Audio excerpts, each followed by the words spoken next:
I still remember the moment my marriage officially flatlined. It wasn't in a heated argument or after a terrible fight. It was while I was lying in a hospital bed, hooked to an IV, when a courier delivered divorce papers with my husband Blake's signature already dried on the dotted line. What Blake couldn't have known then was that the name of my attorney would soon make him regret his calculated cruelty. The antiseptic smell of the hospital room had become almost comforting after 3 weeks of recovery. The rhythmic beeping of monitors had become my constant companion, marking time in a way that felt both endless and suspended.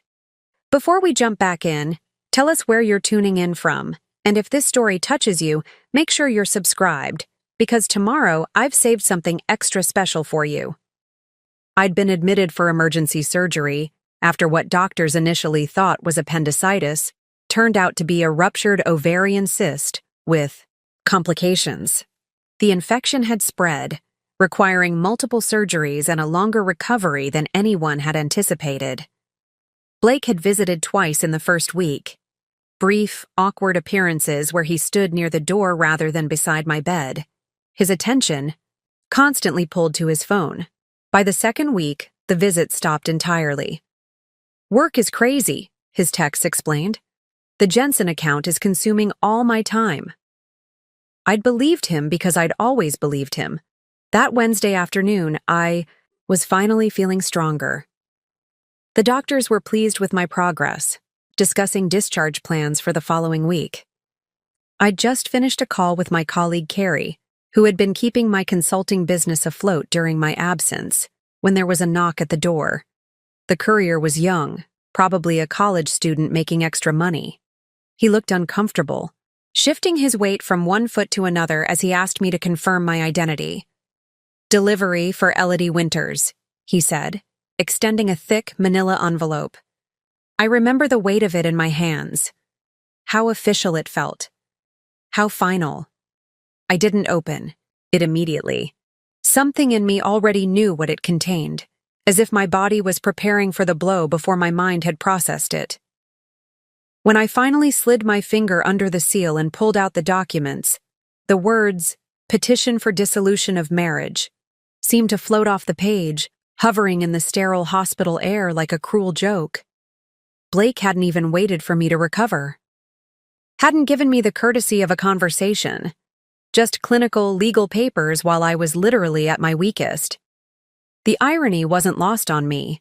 My body was finally healing while my marriage was being officially declared terminal. I scanned the documents, noting how thorough Blake had been. He'd listed all our assets, already proposing a division that heavily favored him. Our house, the Victorian I'd spent 2 years renovating, he wanted to sell and split the proceeds, despite the fact that I'd owned it before our marriage. My consulting business, which I'd built from nothing to a 7-figure enterprise, he was claiming partial ownership of because he'd contributed strategic advice. Even my grandmother's antique jewelry collection was listed as joint property, to be appraised and divided. There was a sticky note attached to the last page, placed there by his lawyer. "Mr. Winters requests an expedited process. Please sign and return at your earliest convenience." At your earliest convenience. As if I were simply being asked to approve a meeting agenda rather than dismantle the past 7 years of my life. The monitors beside my bed registered a spike in my heart rate. A nurse poked her head in, concern creasing her brow. "Everything okay, Mrs. Winters?" Mrs. Winters, soon to be Ms. Harrington again. The thought was oddly clarifying. "Just some unexpected paperwork," I said, my voice steadier than I felt. "Could you ask Dr. Perry to stop by when he has a moment? I need to discuss my discharge options." The nurse nodded, glancing curiously at the papers in my lap before withdrawing. Alone again, I forced myself to read every word of Blake's petition. The legal language was dense, designed to obscure rather than clarify. But beneath the therefores and wherefores was a simple truth. While I had been fighting for my health, my husband had been strategizing my exit from his life. I reached for my phone, my first instinct to call him, to demand an explanation. but as my finger hovered over his name, a strange calm descended over me. What would a confrontation achieve? Tears? Accusations? A pitiful plea for reconsideration? None of those would serve me now. Instead, I set down the papers and took a deep breath, feeling the pull of stitches across my abdomen, a physical reminder of how vulnerable I still was. But vulnerable didn't mean defenseless. I scrolled past Blake's name in my contacts and stopped at another. Dominique St. Clair. Dominique and I had been roommates in law school before I'd switched to business. She had gone on to become one of the most feared divorce attorneys in the state, a fact that Blake, who had met her only twice at dinner parties where she'd been perfectly charming, was likely unaware of. But I knew Dominique's reputation. I'd heard the stories, how she could dismantle the most carefully constructed prenups, how she seemed to uncover hidden assets like she had a financial sixth sense, how opposing counsel visibly deflated when they saw her name on the docket. Edgar, Green and St. Clair, how may I direct your call? The receptionist's voice was crisp, professional. Dominique St. Clair, please. Tell her it's Elodie Harrington. There was a pause, some clicking, then, please hold. Please. 30 seconds later, Dominique's familiar voice filled the line. Elodie, I heard you were in the hospital. Are you okay? Not exactly, I said, glancing down at the divorce petition. I need your help, Dom. Blake just had divorce papers delivered to my hospital room. There was a moment of silence, then a low whistle. Wow.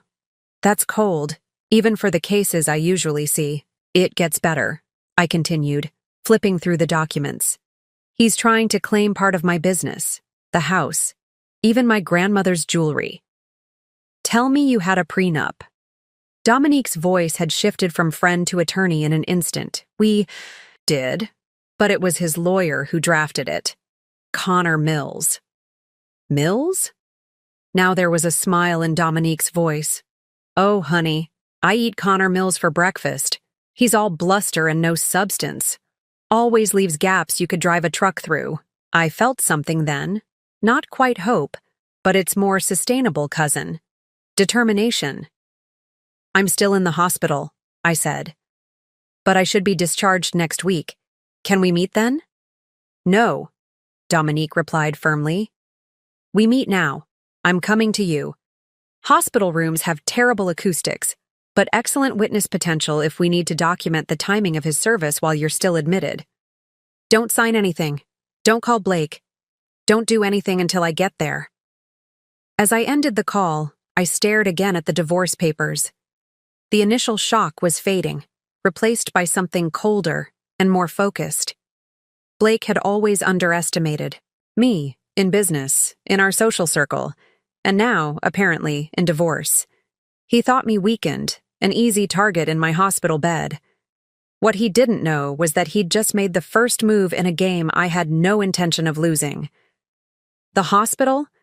Room felt different after Dominique left. Her brief but potent visit had transformed the sterile space from a place of vulnerability to one of strategy. She had sat perched on the edge of my bed, her designer suit incongruous against the clinical white sheets, reviewing Blake's petition with increasingly raised eyebrows.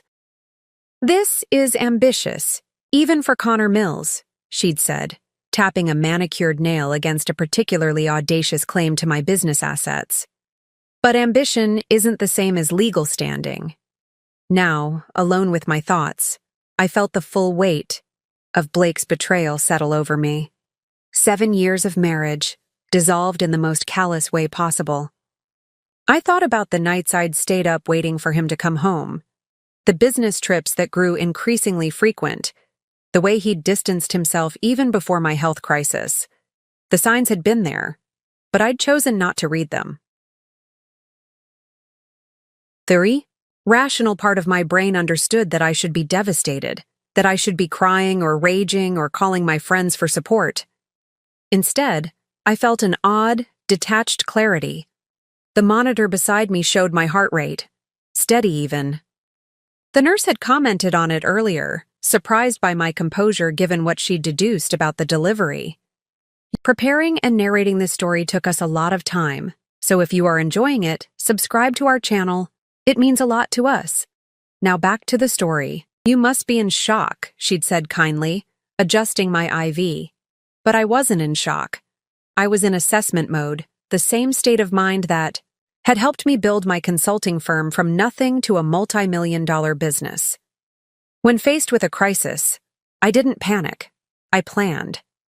I reached for my phone and opened my banking app. As expected, our joint account had been drained except for a token $500, exactly the minimum required to keep the account open. Blake had moved quickly, but not completely. That told me something important. He was being advised to appear reasonable, while actually leaving me financially vulnerable. Next, I checked my business accounts. They were untouched, still under my sole control. Blake had been listed as an authorized user on one credit card for business expenses, which I immediately deactivated. A small move, but a necessary one. I considered calling him. The temptation to demand answers burned in my throat. Why now? Why like this? But Dominique's advice echoed in my mind. Don't give him anything. Not your anger, not your hurt, not one single reaction he can use. Radio silence is your best strategy right now. So instead of calling Blake, I called Carrie, my business partner. How are you feeling? She asked immediately. Need me to sneak in some real food? That hospital stuff is basically colored cardboard. I need you to do something more important, I said, keeping my voice even. Blake and I are getting divorced. He's trying to claim partial ownership of the firm. He's what? Carrie's indignation burst through the phone. On what grounds? He's never even worked there. He's claiming his strategic advice was instrumental to our growth. I need you to go to the office and secure all our documents, contracts, client agreements, especially anything from the founding of the company. I want digital copies sent to my personal email, not my work account. And Carrie? Don't tell anyone yet, not even Miranda. Miranda was our office manager and Carrie's girlfriend. She was also friendly with Blake, often joining him for lunch when he visited the office. You think she'd say something? Carrie asked, her voice lowered. I don't know, I admitted. But right now, I can't risk it. Information control is critical. After ending the call, I turned my attention to personal matters. I opened my laptop, grateful that I'd insisted on bringing it to the hospital, and began documenting everything I could remember about our finances, properties, and valuable possessions. Each item went into a spreadsheet with notes about when it was acquired, by whom, and with what money. The exercise was oddly calming. Each entry was a piece of my life being recategorized, reassessed. This watch, pre-marriage, that painting, purchased with my bonus, though Blake had selected it. Our vacation home in the mountains, down payment from my inheritance, mortgage payments from joint funds. As I worked, a message appeared on my phone. Blake, I assume you received the papers. I didn't want it to happen this way. Call me when you're ready to discuss. The calculated casualness of it made something harden inside me. He didn't want it to happen this way, yet he had made the deliberate choice to serve me divorce papers in a hospital bed. He wanted to discuss, after presenting me with a completed petition rather than a conversation. I didn't respond. Instead, I returned to my spreadsheet, adding entries with meticulous precision. By the time the night nurse came in for my evening, I had compiled a comprehensive inventory of our married life, categorized by legal ownership potential. You should rest, she advised, noting my activity. Whatever it is can wait until you're stronger. I smiled at her concern. Actually, this is helping me get stronger. She didn't understand, but she didn't need to. In the face of Blake's calculated attack, my spreadsheets and documentation were my armor, my preparation for the battle ahead. That night, for the first time since my surgery, I slept soundly. No anxiety dreams, no waking in pain, just deep, restorative rest. While my body continued its physical healing, my mind had found its footing. Blake had thought to catch me at my weakest, but he had miscalculated severely. My phone chimed again at 6 a.m. Another message from Blake, this one less composed. "Elodie, please call me. We need to talk before things progress further." Again, I didn't respond. Let him wonder. Let him worry. The ball was in my court now, and I intended to take my time deciding how to play it. When Dr. Perry made his morning rounds, he was pleased with my recovery progress. "You look better today," he observed, reviewing my chart. "Your numbers are all trending in the right direction." "I feel stronger," I told him, and it wasn't just physical. Something fundamental had shifted inside me, a realignment of purpose and focus. Blake had thought to dismantle our marriage while I was literally stitched together. Instead, he had inadvertently triggered a rebuilding, not of us, but of me. Few people knew the real Elodie Harrington beneath the polished exterior I presented to the world. Blake certainly didn't, not anymore. Somewhere between our vows and his betrayal, he had stopped seeing me, really seeing me, and had instead created a convenient fiction. Elodie, the amenable wife who could be dismissed and discarded when no longer useful. What Blake had forgotten, or perhaps never fully appreciated, was my history before him. I hadn't always been Elodie Winters, successful consultant and devoted wife. Long before I met Blake, I had been Elodie Harrington, the girl who put herself through college after her parents' devastating financial collapse, who worked 3 jobs, while maintaining a 4.0 GPA, who had built something from nothing more than once in her life. Resilience wasn't just a quality I possessed, it was the foundation of who I was. Dr. Perry had approved my request for an early discharge, with conditions. "You'll need home care for at least 2 weeks, he explained, reviewing my chart. "Someone to help with meals, medication management, and to monitor for any signs of renewed infection."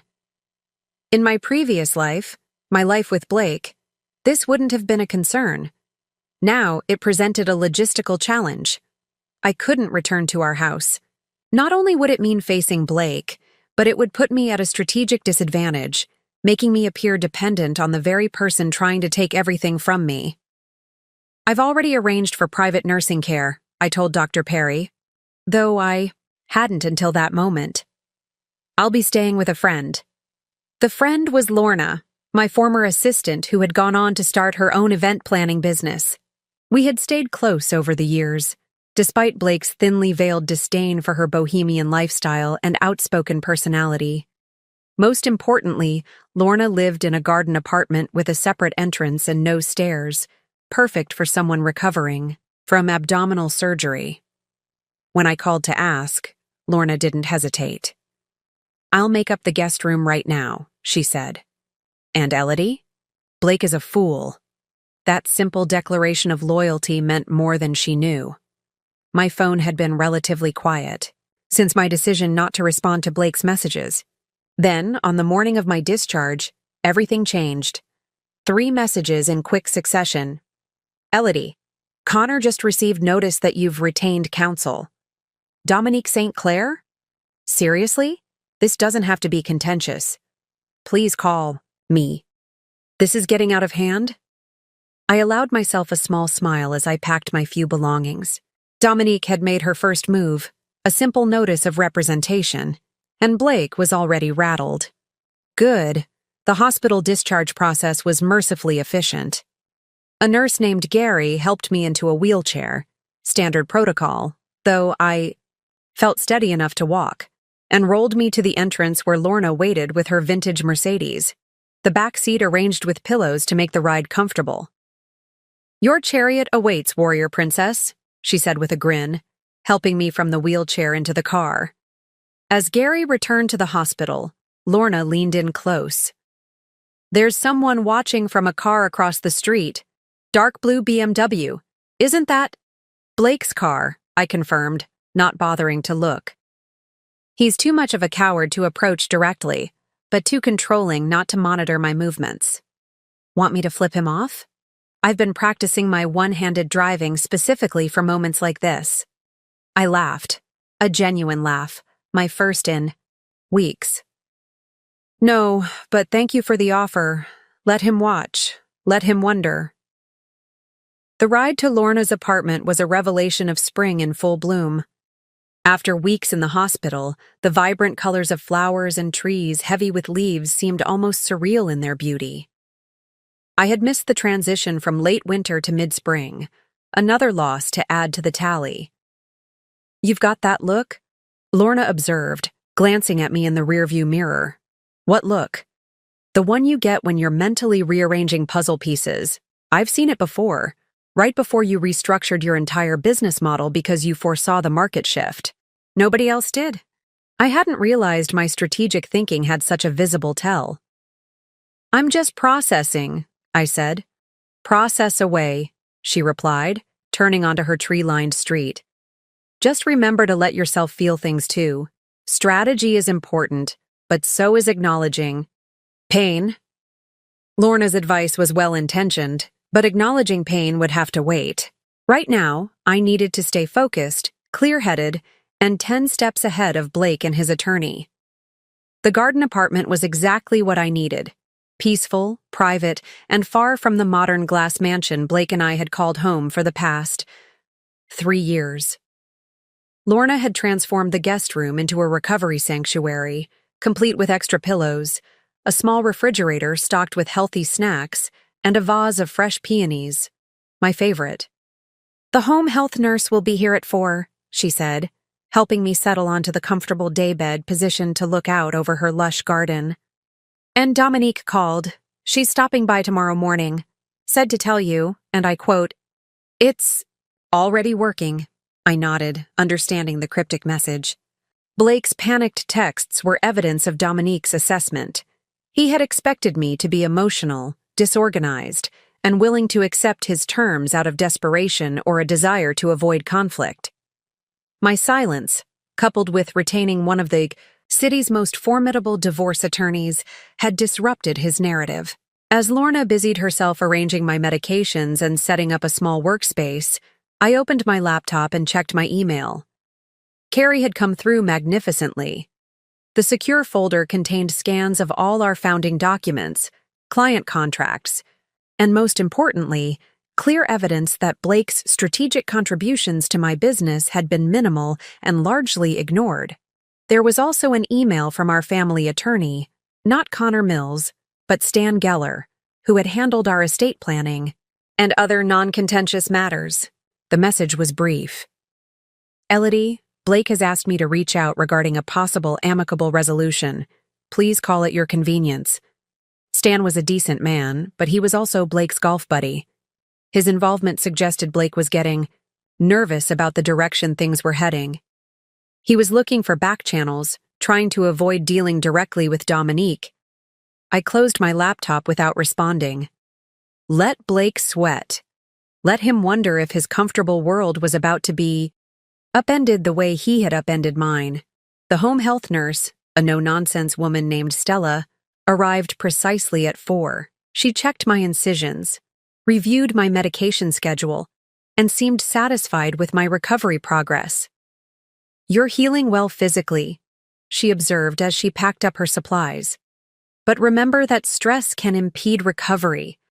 Whatever's going on in your life, and I'm not prying, try to keep your stress levels manageable. I nodded, not bothering to explain that the very thing causing my stress was also fueling my recovery. Every message from Blake, every indication that he was worried about my next move, was like a tonic, strengthening my resolve and clarifying my purpose. That evening, as Lorna and I shared a simple dinner of homemade soup and fresh bread, my phone lit up with another message from Blake. Elodie, please. I don't want this to get ugly. Call me. We can work this out. I showed the message to Lorna, who rolled her eyes dramatically. Translation. I'm terrified of what Dominique might uncover. So let's settle this before she starts digging. Exactly. I agreed. And that tells me there's something to find. The pale morning light filtered through the gauzy curtains of Lorna's guest room as I sipped my tea, reviewing my notes before Dominique's arrival. Sleep had been elusive, not from physical pain, but from the mental exercise of connecting dots. That had been there all along, dots I had deliberately ignored during my marriage. Blake's sudden desire for divorce hadn't materialized from thin air. Like all seismic shifts, there had been tremors leading up to it, subtle warnings I had chosen not to heed. I opened my personal journal on my laptop, the one Blake didn't know existed, and began scrolling through entries from the past year.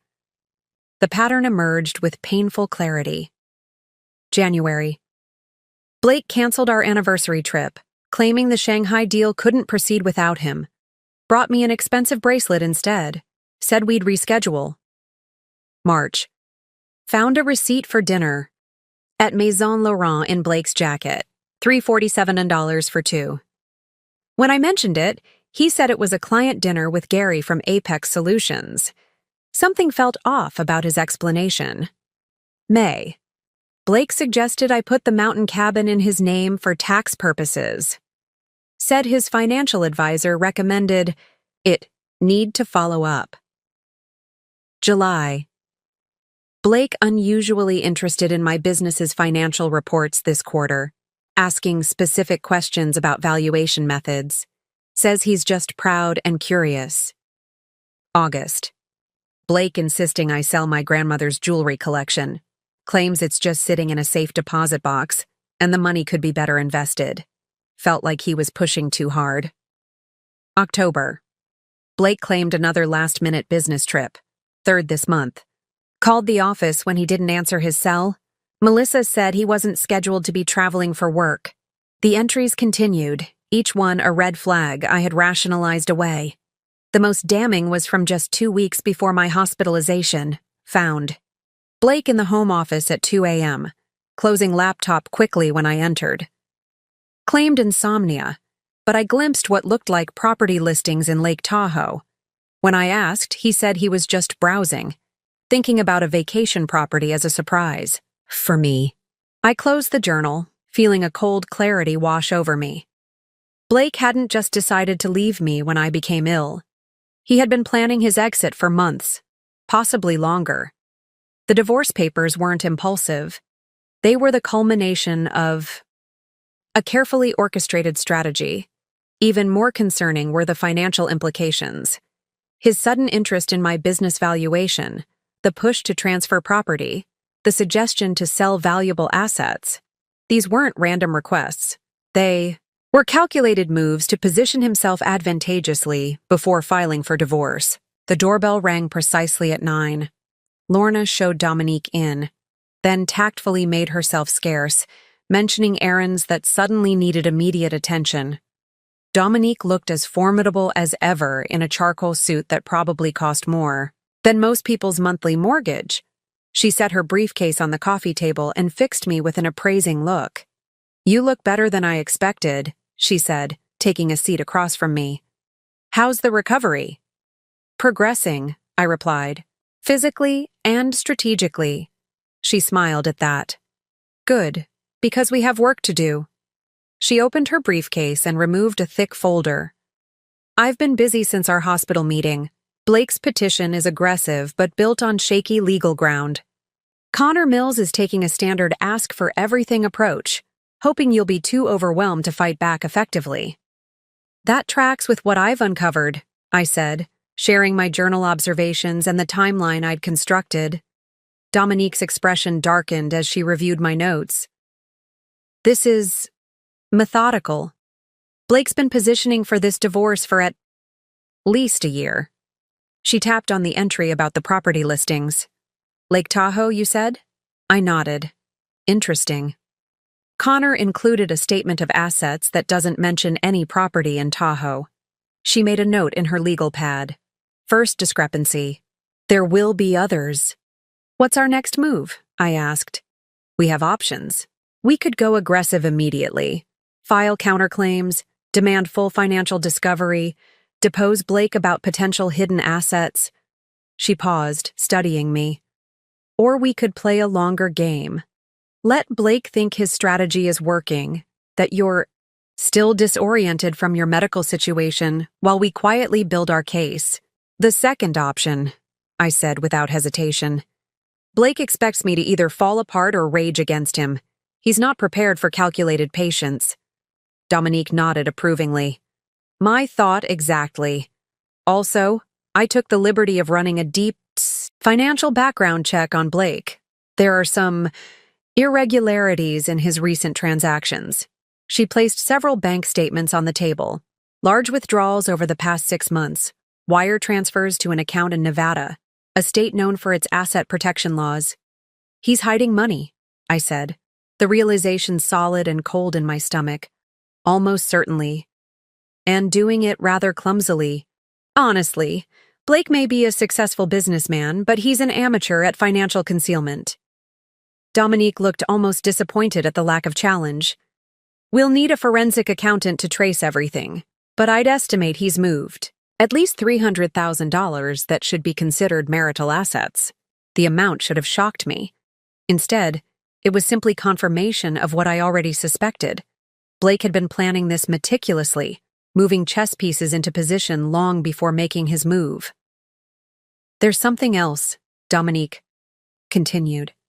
The timing of Blake's petition, while you were hospitalized, isn't just cruel. It's potentially strategic. Under normal circumstances, courts look unfavorably on divorces initiated while a spouse is seriously ill. It suggests abandonment and lack of good faith. So why risk it? Because he's been advised that your medical situation might make you more likely to settle quickly and unfavorably. Her expression hardened. It's a calculated risk on his part, betting that you'd be too physically and emotionally compromised to mount an effective defense. The pieces were falling into place. Blake hadn't just betrayed our marriage. He had attempted to weaponize my illness against me.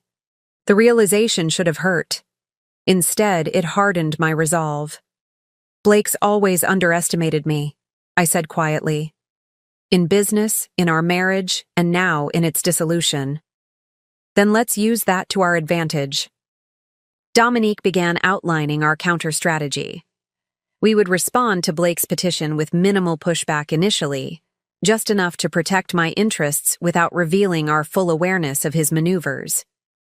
Meanwhile, we would document every financial discrepancy, build a comprehensive record of his systematic preparation for divorce, and prepare to reveal it all at the most strategically advantageous moment. One more thing, Dominique said as she packed up her materials.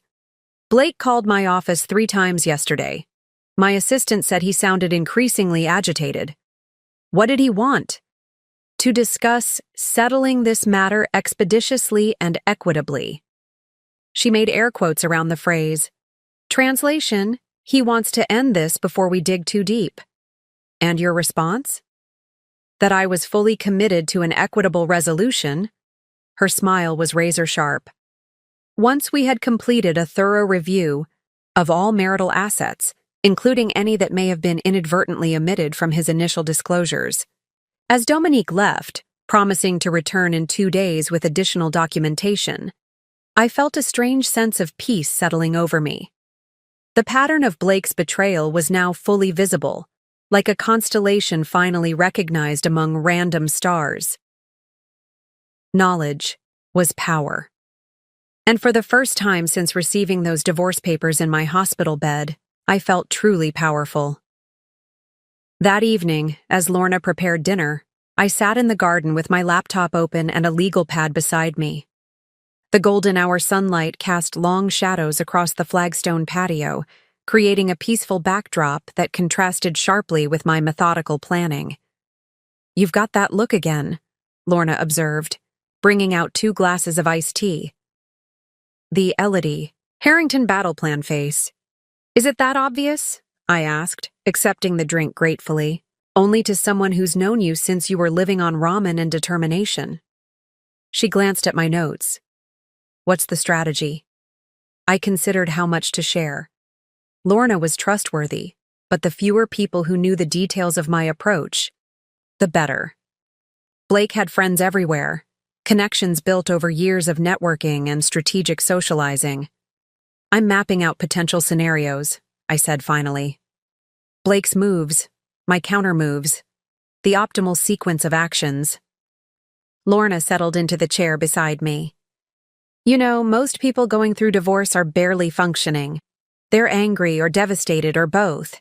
You're approaching it like a military campaign. Because that's essentially what it is, I replied. Blake declared war when he served me those papers in the hospital. He just didn't expect me to fight back effectively. My phone chimed with an incoming email. It was from Stan Geller, Blake's friend and our family attorney. Elodie, Blake has authorized me to propose an initial settlement offer. He is prepared to be generous given your health situation. Please call to discuss at your earliest convenience. I showed Lorna the email, and she snorted. Generous? That's rich. What does he consider generous? Letting you keep your toothbrush? Actually, this is good news, I said, forwarding the email to Dominique. It means he's nervous, trying to settle quickly before we uncover the full extent of what he's been doing. So what's the plan? Ignore it? I shook my head. No. We acknowledge receipt, but defer to Dominique. It gives the appearance of someone still recovering, reliant on their attorney to handle the details. I tapped out a brief response. Stan, thank you for reaching out. As you know, I'm still recovering from surgery and have retained Dominique St. Clair to handle all divorce-related matters. Please direct any settlement offers to her office. Best, Elodie professional, polite, and completely non-committal. Perfectly. Bland, Lorna approved, reading over my shoulder. You could be teaching a masterclass in strategic indifference. After sending the email, I returned to my planning. My strategy was shaping up around 3 core principles. First, information asymmetry. Blake believed he knew everything about our finances and my business, while I knew little about his recent maneuvers. I would maintain that illusion while quietly gathering intelligence.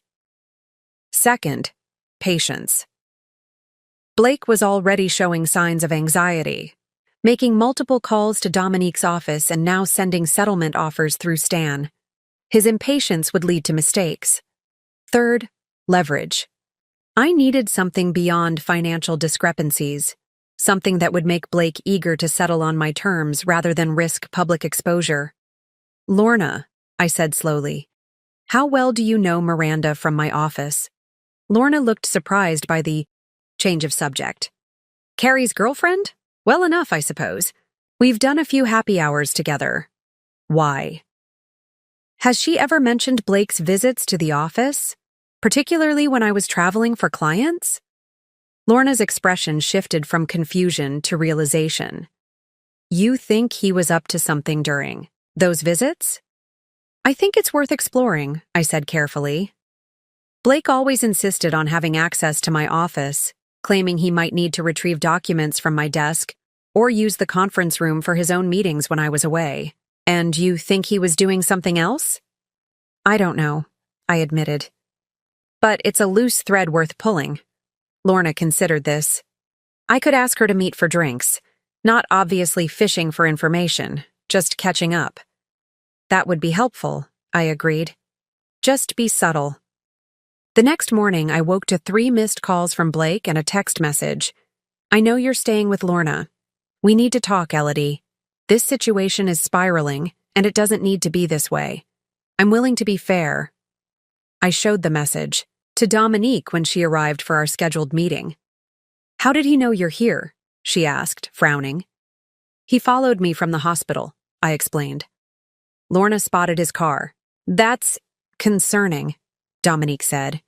Bordering on stalking behavior. Let's document it. She added it to her growing file of Blake's questionable actions, then spread several documents across the coffee table. I've been looking into those Nevada transfers, she said. They're connected to a recently formed LLC called Winterfall Holdings.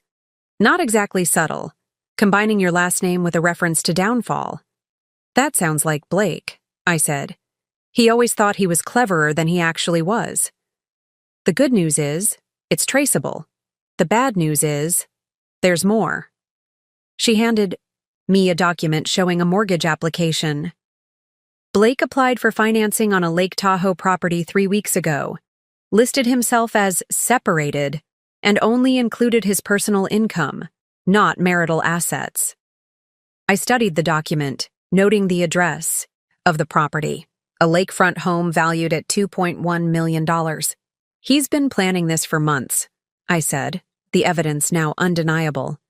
Years, possibly, Dominique corrected. Look at the date he established the Nevada LLC. It was 18 months ago, around the time Blake had begun pushing for me to expand my consulting business, taking on more clients and traveling more frequently. Had that been part of his plan too? Keep me busy and distracted while he prepared his exit strategy? There's something else, Dominique continued, her expression uncharacteristically hesitant. My investigator found some personal information that might be relevant. She placed several photographs on the table. They showed Blake entering a high-end apartment building in the downtown financial district. The timestamp showed it was from 2 months ago, while I was in Tokyo for a major client presentation. The next photo showed him leaving the following morning, clearly wearing the same clothes. The apartment belongs to someone named Carissa Powell, Dominique said gently. She's an investment banker at Merrill, 32 years old. They've been seen together at several industry events over the past year. I stared at the photos, feeling strangely detached. The betrayal should have hurt, should have made me angry. Instead, it was simply one more piece of information to process, one more factor to consider in my strategy. Can we prove a longer-term relationship? I asked, my voice steady. Dominique looked momentarily taken aback by my pragmatic response, then nodded. We have at least 6 months of documented encounters. It potentially changes the divorce proceedings if we can establish infidelity. Good, I said, my mind already calculating how this new information fit into our overall approach. We hold this in reserve. Let Blake think this is purely about assets and business interests. The personal betrayal is our ace card. Dominique studied me with a mixture of admiration and concern. Most clients fall apart when I show them evidence like this. I did my falling apart in the hospital, I replied. Now I'm rebuilding, and part of that is seeing Blake clearly for who he is, not who I thought he was. As our meeting concluded, I felt a strange sense of liberation. Each revelation about Blake's deception, each piece of evidence Dominique uncovered, wasn't just building our legal case. It was dismantling the last of my emotional attachment to him. The man I had loved, the marriage I had valued, had been illusions. And while facing that truth was painful, it was also freeing. I was no longer fighting to save anything worth saving. I was simply ensuring that Blake wouldn't profit from his calculated cruelty. The next week passed in a carefully orchestrated rhythm of recovery and reconnaissance. My physical strength returned steadily, the surgical incisions healing cleanly according to the home health nurse. My strategic position strengthened in parallel as information flowed in from multiple channels. Lorna had met with Miranda for casual drinks that yielded surprising insights. Over mojitos and seemingly idle conversation, Miranda had mentioned Blake's frequent visits to the office during my business trips. He was always very interested in your client files, Lorna reported back, mimicking Miranda's slightly slurred confession. Used to spend hours in your office with the door closed. Said he was helping organize your paperwork, but Carrie always thought it was weird. This confirmed my growing suspicion that Blake had been mining my business for information, potentially client contacts, pricing structures, or proprietary methodologies I'd developed. The question was why. Was he planning to start a competing firm, sell information to competitors, or simply documenting everything to strengthen his claim on my business assets? I added it to my growing file of questions for Carrie to investigate discreetly. Meanwhile, Dominique's team had been tracing Blake's financial maneuvers with increasing precision. The Nevada LLC was just the beginning. There was a network of transfers, investments, and hidden accounts that painted a picture of systematic Financial concealment. He's been skimming from your joint accounts for at least 2 years, Dominique explained during our third strategy session. Small amounts at first, then increasingly larger sums as he grew confident you wouldn't notice. I trusted him with the day-to-day finances, I admitted, feeling foolish in retrospect. I was focused on growing my business, and Blake always said he enjoyed handling our personal investments. It's a common dynamic, Dominique assured me, and one that many spouses exploit during divorce preparations. The good news is that forensic accounting can uncover most of these tricks. The most damning evidence came from an unexpected source. Perry Connor, one of Blake's college friends who worked at his investment firm, reached out through my business, email, an address Blake wouldn't monitor. Elodie, I heard about the divorce from Blake. There are things you should know. I can't put them in writing, but I'm willing to meet. This isn't right. I forwarded the message to Dominique, who advised caution. It could be legitimate, or it could be Blake trying to gather information about your strategy. Let me arrange the meeting on neutral ground with my associate present. The meeting was set for the following day at Dominique's office, a deliberate choice that would signal to Blake, when Perry inevitably told him that I was taking a more active role in the divorce proceedings. It was time to start shifting the dynamic, to move from seemingly passive recovery to visible preparation. That night, I received another text from Blake. Stan tells me you're deferring all communication to Dominique. This is between us, Elodie. We don't need to make lawyers rich off our situation. Meet me for coffee, just to talk. His transparent attempt to circumvent legal channels was almost laughable. I showed the message to Lorna, who rolled her eyes dramatically. Translation. I'm terrified of what Dominique might find, so please meet me without legal representation so I can manipulate you like I always have, she said. Exactly, I agreed. But it's useful information. He's getting desperate. I didn't respond to the text, maintaining the information asymmetry that was becoming increasingly uncomfortable for Blake. Let him wonder what I knew, what I was planning. Let him imagine worst-case scenarios while I methodically built my case. The meeting with Perry Connor proved invaluable. He arrived at Dominique's office looking nervous but determined, clutching a manila envelope. I'm taking a professional risk. Being here, he said after declining coffee. But what Blake is doing isn't just wrong, it's potentially illegal. Perry explained that Blake had been using his position at the investment firm to create artificial transactions, essentially paying himself consulting fees through client accounts, then diverting the money to his hidden assets. It started small, Perry explained. A few thousand here and there. But over the last year, it's escalated. He's moved over $500,000 through these fake consultancy charges. He provided documentation showing the transactions, carefully structured to avoid triggering compliance flags. Why are you sharing this? Dominique asked, her tone professionally skeptical. Perry looked uncomfortable. Blake and I have been friends since college, but what he's doing could implicate the firm. And he hesitated. The way he talks about Elodie now, like she's an obstacle to be removed rather than his wife of 7 years. It's not right. After Perry left, Dominique was practically gleeful. This is exactly what we needed. Financial fraud changes everything. It's not just about dividing assets anymore. It's about Blake potentially facing criminal charges. I considered this new leverage carefully. We don't use it yet, I decided. We continue gathering evidence, building a comprehensive picture of his activities. When we do confront him, it needs to be with an airtight case. Dominique nodded approvingly. Patience is rare in divorce cases. Most clients want immediate vindication. I don't want vindication, I replied. I want justice, and that requires careful preparation. The next phase of preparation involved my business. With Carrie's help, I began documenting every aspect of the company's development that clearly excluded Blake's involvement. Client testimonials mentioning my personal expertise, development timelines for proprietary methodologies that predated our marriage, financial records showing the business. Growth resulted from my strategic decisions. Blake never even understood what we actually do, Carrie remarked as we reviewed the evidence during a video call. Remember when he tried to explain our strategic alignment methodology to the Hendricks Group and completely butchered it?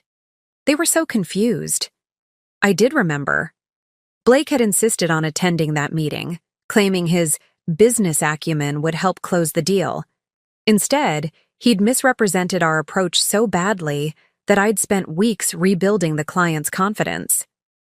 Document that incident specifically, I told Carrie. It demonstrates his lack of meaningful contribution to the business. By the end of the week, we had assembled a formidable dossier refuting Blake's claims to my company. Combined with the financial evidence of his pre-divorce maneuvering and the potentially criminal fund diversions, we were building an overwhelming case. The final piece of preparation came from an unexpected angle. My hospital roommate during my second surgery had been a gossip columnist for a local lifestyle magazine. We'd bonded over shared gallows humor about hospital food and had kept in touch through social media.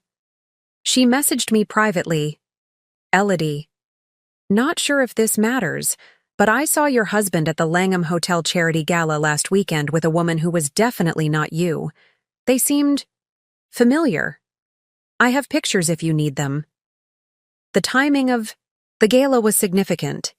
It had occurred after Blake had served me with divorce papers, but before he knew I had retained Dominique. He had felt confident enough to appear publicly with Carissa, believing I was still isolated in the hospital, unaware and defenseless. "Add it to the file," I told Dominique when I forwarded the images. "It shows his state of mind, his confidence, that I wouldn't fight back effectively." With each piece of evidence, each documented betrayal, I felt myself growing stronger, not just physically, but emotionally and strategically.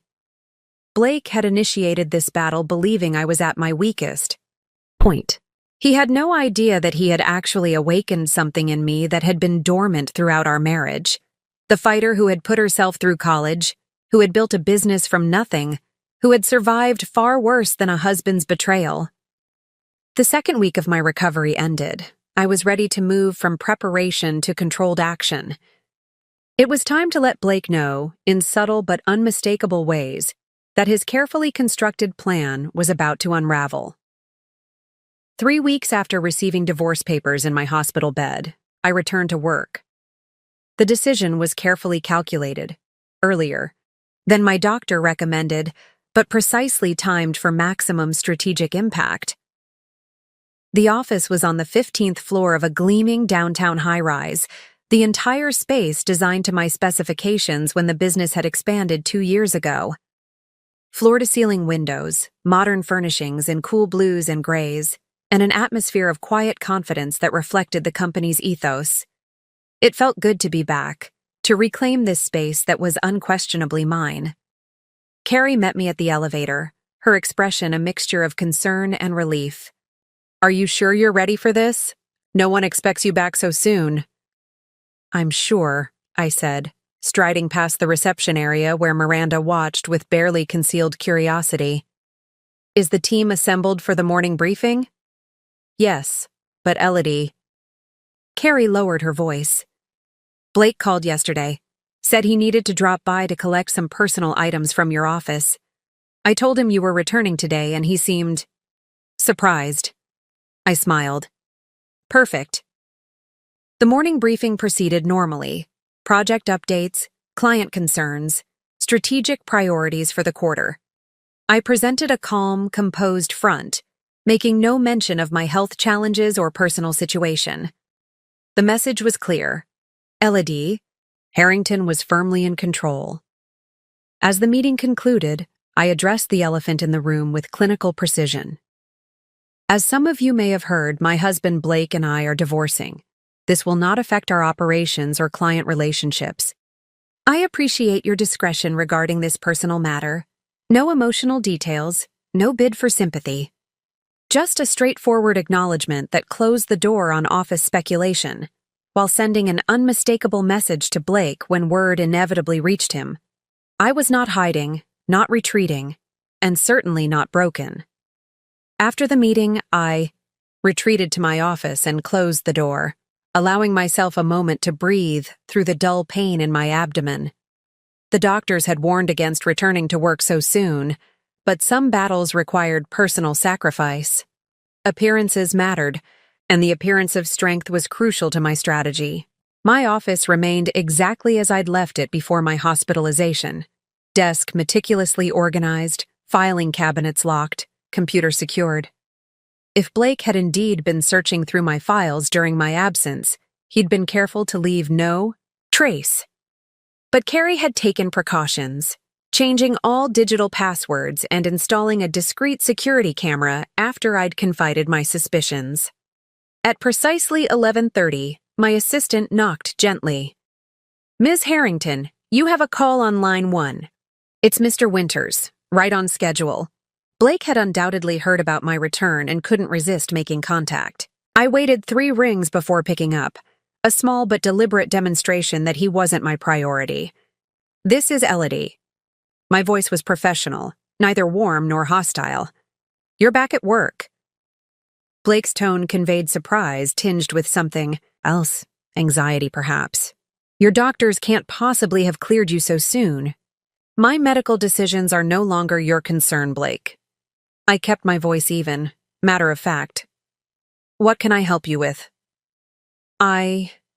He seemed thrown by my composure. "I need to collect some personal items from the house, and we should talk, Elodie. This divorce doesn't need to be adversarial."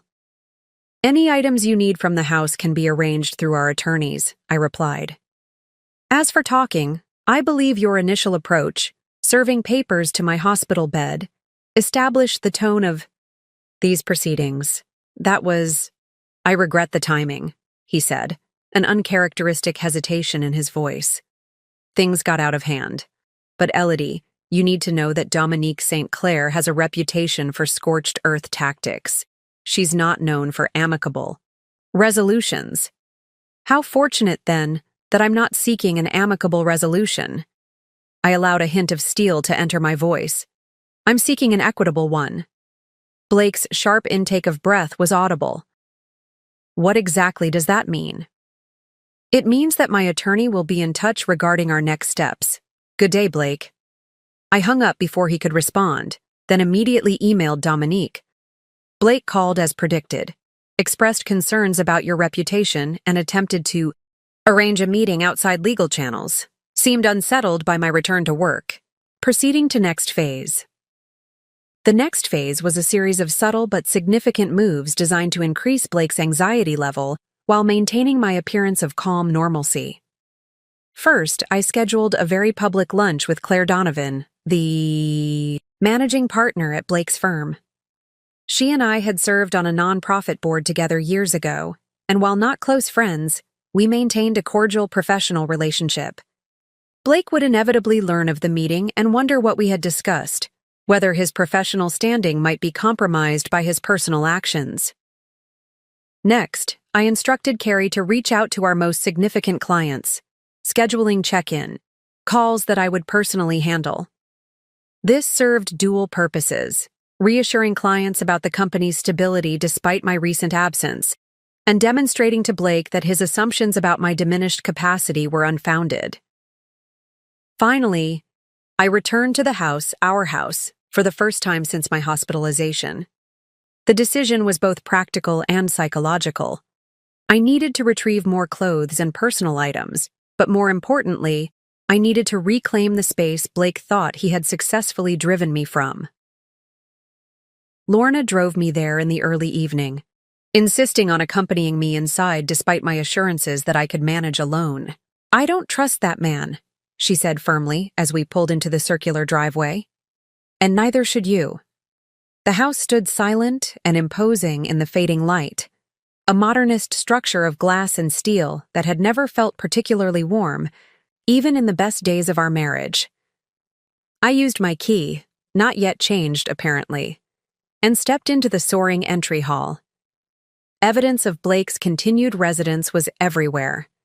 His briefcase on the console table, a half-empty whiskey tumbler, On the kitchen counter, financial papers spread across the dining table. He was working late at the office according to his predictable schedule, another calculated aspect of my timing. I moved through the house with purpose, gathering clothes, jewelry, important documents I'd kept in my home office. Lorna followed, carrying an expanding file folder I'd asked her to bring. "What exactly are we looking for?" she whispered, though we were alone in the house. "Anything that doesn't belong," I replied, opening Blake's desk drawer with a key he didn't know I possessed. The drawer contained the usual office supplies, a passport, checkbooks, and a small black leather notebook I hadn't seen before. I flipped it open, finding handwritten notes in Blake's distinctive scrawl, lists of dates, dollar amounts, and cryptic annotations. "Gotcha," I murmured, slipping the notebook into my purse before continuing my methodical search. In the primary bedroom, I opened my jewelry box, confirming that my grandmother's pieces, the collection Blake had pushed me to sell, remained intact. I selected several significant pieces but deliberately left others behind, creating the impression of someone retrieving personal items rather than moving out permanently. As we prepared to leave, I made one final calculated move.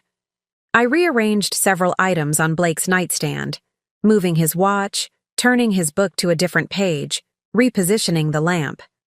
Nothing dramatic, just subtle changes that would leave him wondering if he was imagining things or if someone had been in his space. "Psychological warfare?" Lorna asked, observing with raised eyebrows. "Pattern disruption," I corrected. "Blake thrives on control and predictability. Small, unexplained changes will unsettle him more than grand gestures." As we drove away, I caught a glimpse of our neighbor Connor watching from his front porch. He raised his hand in a hesitant wave, which I returned with deliberate nonchalance. Another witness who would undoubtedly mention my visit to Blake, adding to the calculated impression that I was carrying on with calm determination, rather than reeling from his betrayal. Back at Lorna's apartment, I examined the black notebook, more thoroughly, photographing each page before sending the images to Dominique with a brief message. "Found in Blake's desk. Appears to document transfers and timelines. Note the dates. They align perfectly with his increased interest in my business financials." This phase of apparent calm, returning to work, proceeding with normal activities, making no dramatic moves, was perhaps the most difficult part of my strategy. Every instinct urged confrontation, demanded immediate justice. But patience would yield far greater results in the end. Let Blake wonder what I knew, what I was planning. Let him grow increasingly uneasy as his expected narrative of me collapsed in grief or rage failed to materialize. Let him make mistakes, born of anxiety and uncertainty. The deceptive calm before the storm was, in its way, the storm itself. The carefully choreographed dance of divorce negotiations requires more than just legal strategy and financial acumen. It demands allies, people strategically positioned to provide support, information, and validation when needed most. My approach to building these alliances was as methodical as every other aspect of my response to Blake's betrayal. My first key alliance was already in place. Dominique St. Clair, whose formidable reputation alone had visibly rattled Blake. But legal representation, while crucial, was just one piece of a complex puzzle. "We need to consider bringing in specialized support," Dominique advised during our fourth strategy session. "A forensic accountant to track Blake's financial maneuvers, potentially a private investigator to document his ongoing relationship with Carissa, and a business valuation expert to counter any claims against your company." I agreed without hesitation. Each expert would serve as both shield and sword in the battles ahead. For the forensic accounting, Dominique recommended Miranda Feldman, a former IRS investigator with a reputation for uncovering even the most sophisticated financial deceptions. "She's not cheap," Dominique warned, "but she's thorough and court-credible. Judges trust her assessments." I authorized the expense immediately. Blake has had years to hide assets. We need someone who can find what he doesn't want found. Miranda, began work the following day, armed with bank statements, tax returns, and the black notebook I'd discovered in Blake's desk. Her preliminary findings confirmed our suspicions. Blake had been systematically diverting funds through a complex network of accounts and investments, preparing his financial exit long before serving divorce papers. "He's made mistakes," Miranda reported during our first meeting. "Classic ones, actually. People think they're being clever with their shell companies and private accounts, but money leaves traces. Always." The business valuation expert came through Carrie's network, Gary Whitman, who specialized in assessing privately held consulting firms. His role was crucial, as Blake's claim to my business hinged on inflating his contributions while simultaneously undervaluing the company's worth. "I've seen this dynamic before," Gary commented after reviewing our company structure. "Spouses often claim they were strategic partners in businesses they barely understood. We'll create a clear timeline showing the company's growth relative to his actual documented involvement. With these professional alliances in place, I turned to more personal connections, relationships that would provide both emotional support and strategic advantages in the less formal arenas where divorce battles often play out: social circles, industry networks, and community standing. My first priority was securing loyalty within my own company. While Carrie was unquestionably in my corner, other employees might be vulnerable to Blake's manipulation, particularly if he portrayed himself as the wronged party. I scheduled individual meetings with each department head, ostensibly to catch up after my medical absence, but actually to subtly gauge their understanding of the situation and reinforce their connection to me rather than Blake. "I want to be transparent," I told each of them. "My personal situation is changing, but my commitment to this company and to each of you remains absolute. If you hear rumors or receive overtures from outside parties, including my soon-to-be ex-husband, I'd appreciate being informed." The approach worked beautifully. Within days, 2 employees reported that Blake had contacted them, fishing for information about company projects and client relationships. These attempts revealed both his desperation and his continued underestimation of my influence within my own organization.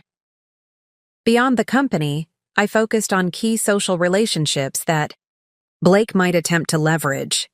We shared many friends and professional contacts, individuals who would inevitably be drawn into the divorce narrative one way or another. Rather than allowing Blake to control this narrative, I selected 5 key people in our social circle, those with the greatest influence and connection to others, and arranged casual one-on-one meetings. Coffee with Elaine Mitchell, whose husband partnered with Blake on investment deals. Lunch with Dr. Perry, who had treated both of us for years, and whose opinion carried weight in our community.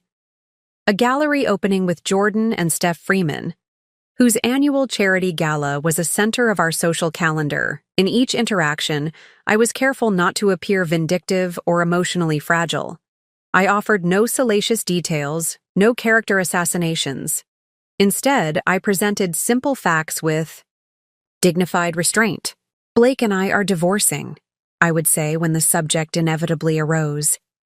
"It's a difficult time, particularly given my recent health challenges, but I'm focusing on recovery and moving forward. I value our friendship and hope it can continue, independent of my marital situation." This approach created a stark contrast to Blake's behavior. While I took the high road, Blake was becoming increasingly indiscreet about his relationship with Carissa, appearing at restaurants and events with her barely a month after serving divorce papers. The timing was not lost on our social circle, particularly when juxtaposed with my recent surgeries and hospitalization. The most unexpected alliance came from Rebecca Winters, Blake's first wife. We had never met during my marriage to Blake, an absence I had never questioned but now recognized as deliberately engineered by him. Through a careful approach facilitated by Dominique, I arranged a discreet meeting at a small cafe on the outskirts of town. Rebecca was striking, elegant, composed, with an incisive intelligence that immediately dispelled any notion that she had been a naive victim in her divorce from Blake. "I wondered if you'd reach out," she said after we exchanged pleasantries. "The pattern is remarkably consistent." "Pattern?" I asked, though I already suspected what she meant. "Blake's exit strategy. The gradual distance, the financial maneuvering, the timing calculated for maximum advantage." She stirred her tea with measured precision. "Those serving papers while you were hospitalized, that's a new low, even for him." Over the next hour, Rebecca outlined her own experience with Blake. A marriage that had ended 8 years ago when Blake discovered she had inherited significant property from her grandfather. "He suddenly became very interested in joint ownership arrangements," she explained. "Wanted everything in both names, for tax purposes. When I resisted, the marriage deteriorated rapidly." Her insights provided valuable context for understanding Blake's long-term patterns of behavior and financial motivations. More importantly, Rebecca offered to provide a formal statement detailing Blake's similar financial maneuvers during their divorce, evidence that would establish a history of deceptive practices rather than isolated incidents. As I built these alliances, professional, social, and strategic, I maintained the appearance of someone focused on recovery and rebuilding rather than revenge. This perception was itself a form of power.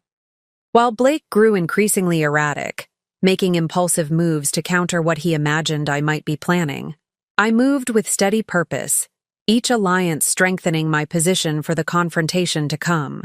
The most powerful message to Blake came not through direct communication, but through the visible network of support forming around me.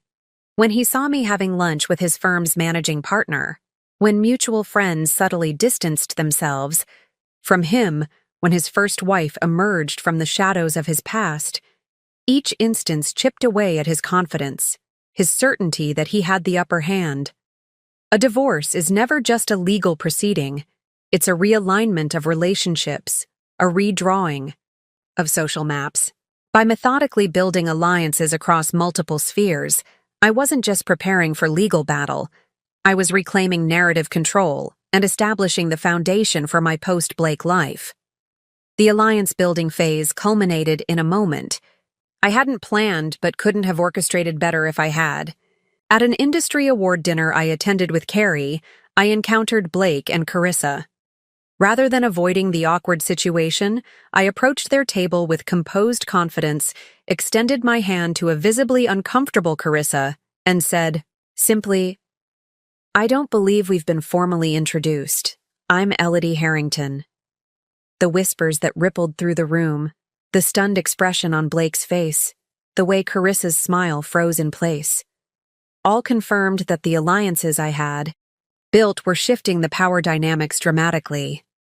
I was no longer the wronged wife in a hospital bed. I was a force to be reckoned with, and Blake was beginning to realize just how badly he had miscalculated. 5 weeks after receiving divorce papers in my hospital bed, the carefully maintained equilibrium began to shift. Like tectonic plates that move imperceptibly until they suddenly release enormous energy, my restrained strategy was about to face its first major test. The catalyst was Blake's financial maneuvers. Having realized that his initial attempts to pressure me into a quick settlement had failed, he made a classic desperate move, attempting to restrict my access to financial resources while the divorce proceeded. It began with a notice from our joint investment account, a substantial portfolio that had funded major expenses like property taxes and home renovations. The account had been frozen at Blake's request, citing disputed marital assets under litigation. This same account contained funds earmarked for my business's quarterly tax payment, a timing that couldn't be coincidental. "He's trying to force a cash flow crisis," Dominique observed when I forwarded the notice. "It's a common tactic when more subtle approaches have failed." I had anticipated this possibility and had already moved sufficient funds to cover immediate business needs, but Blake's actions signaled an important transition, from manipulation to outright financial aggression. "Time to implement countermeasures?" I asked. Dominique nodded. "Precisely. But remember, We respond with calculated precision, not emotional reaction. Our first counter was straightforward: an emergency motion for temporary financial orders, requesting the court to unfreeze essential accounts and prohibit further unilateral actions by either party pending final divorce settlement. This standard legal procedure sent an important message. Blake's financial maneuvers would be met with immediate, appropriate legal responses. The second counter was more strategic, with Miranda Feldman's forensic accounting now substantiating significant financial concealment. We filed a formal discovery request demanding complete documentation of all accounts, transactions, and assets under Blake's control, including the Nevada LLC and the Lake Tahoe property he'd tried to keep hidden. This forces him to either disclose everything, effectively admitting to financial deception, or commit perjury by providing incomplete information, Dominique explained. Either way, he loses ground. Blake's response came through Connor Mills. Within hours, an aggressively worded settlement proposal that would give me a generous one-time payment in exchange for relinquishing all claims to ongoing support, business interests, and property holdings. He's panicking, Dominique observed with professional satisfaction, trying to buy his way out before full financial disclosure. We declined the offer without counter-proposal, maintaining the pressure of pending discovery proceedings. The next day, I received an unexpected visitor at the office. Stella Martinez, Blake's executive assistant for the past 5 years, requested a private meeting through Carrie. Cautious but curious, I agreed to see her during lunch hours. Stella arrived looking nervous but determined, clutching a large envelope. "I've worked for Blake since he joined the firm," she began after declining coffee. "I've always prided myself on loyalty and discretion, but there are limits." She explained that Blake had recently asked her to backdate several consulting contracts, documents supposedly proving his independent business activities predating certain asset acquisitions. "It's fraud," she said simply, "and I won't be part of it." The envelope contained copies of the original contracts with their true dates, alongside the falsified versions Blake had prepared for potential court submission. It was compelling evidence of deliberate deception, potentially enough to trigger not just divorce penalties, but professional ethics investigations. "Why are you showing me this?" I asked, though I suspected the answer. "Because what he's doing isn't just wrong professionally, it's wrong personally," Stella replied. "The way he spoke about you after your surgery, like you were an inconvenience rather than his wife. I've seen a side of him I can't respect." I thanked her for her courage, promised confidentiality regarding her involvement, and immediately called Dominique. "This changes our timeline," Dominique said after reviewing Stella's documents. "With evidence of potential fraud, we can request expedited discovery and possibly a forensic audit of his professional practice." The escalation continued the following day, when Blake attempted a different approach. I returned from a client meeting to find him waiting in the reception area of my office, impeccably dressed and wearing the charming smile that had once seemed genuine, but now appeared as calculated as everything else about him. "Elodie," he said, rising as if we were meeting for a business lunch rather than navigating a contentious divorce. "You look well. Recovery agrees with you." "What do you want, Blake?" I kept my voice neutral but firm, conscious of the curious eyes of my staff. "5 minutes of your time. In private." His tone suggested reasonableness, but the slight tension in his jaw revealed his agitation. Strategic considerations flashed through my mind. Refusing the meeting might make me appear fearful or unreasonable to observing staff. Agreeing gave Blake what he wanted, but also provided an opportunity to assess his state of mind directly. 5 minutes, I agreed, leading him to my office. I left the door partially open, both a security measure and a signal that this was not a confidential reconciliation. Once inside, Blake's facade cracked slightly. "This has gotten out of hand, Elodie. The legal maneuvering, the forensic accountants, it's unnecessary and destructive." "I disagree," I replied calmly. I think it's precisely what's necessary when one party attempts to conceal assets and fabricate documents. His eyes widened fractionally. Confirmation that he hadn't expected me to know about the backdated contracts. I don't know what you think you've discovered, he said carefully. But I can assure you, my financial disclosures have been complete and accurate. We both know that's not true, Blake. I held his gaze steadily. The Nevada LLC, the Lake Tahoe, property, the diverted consulting fees, should I continue?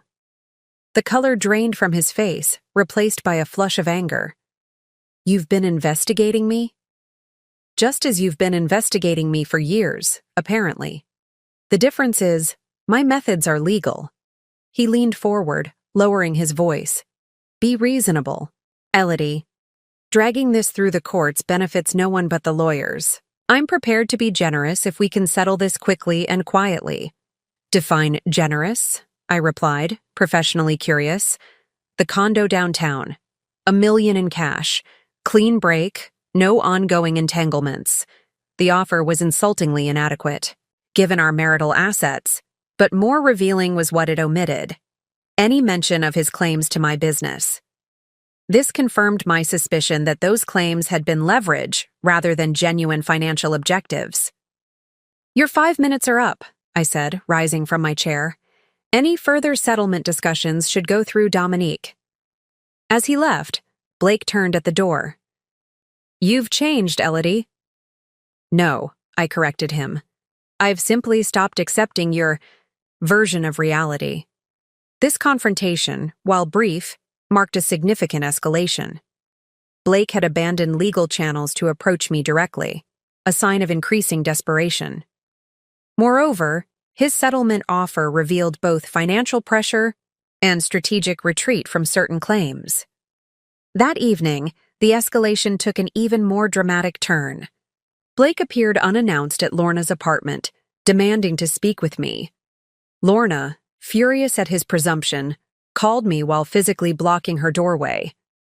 He's had a few drinks, she reported in a stage whisper Blake could clearly hear, and he's saying he won't leave until you talk to him.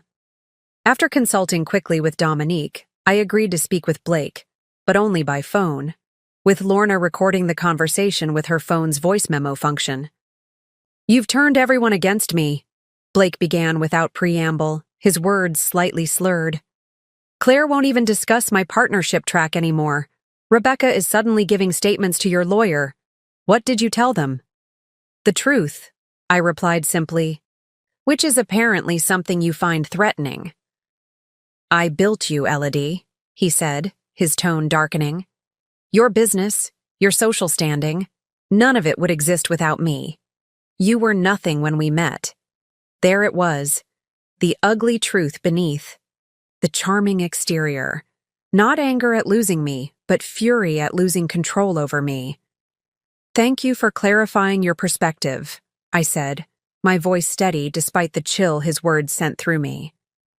I'll be sure to include this conversation in our court documentation. Blake must have realized his tactical error immediately. Elodie, wait! I didn't mean I ended the call, then immediately texted Dominique. Blake just revealed his true feelings on a recorded call. We now have evidence of his perception of my business as something he built and owned. Moving to next. Phase? Dominique's response was immediate. Perfect timing. File the comprehensive discovery motions tomorrow. It's time to bring everything into the light. The initial shock of betrayal had evolved into a calculated chess match, and Blake had just compromised his queen. The critical escalation wasn't about emotional outbursts or dramatic confrontations. It was about forcing Blake into positions where his own actions revealed his true character and intentions. As Lorna commented later that evening, he thought he was playing poker while holding all the cards.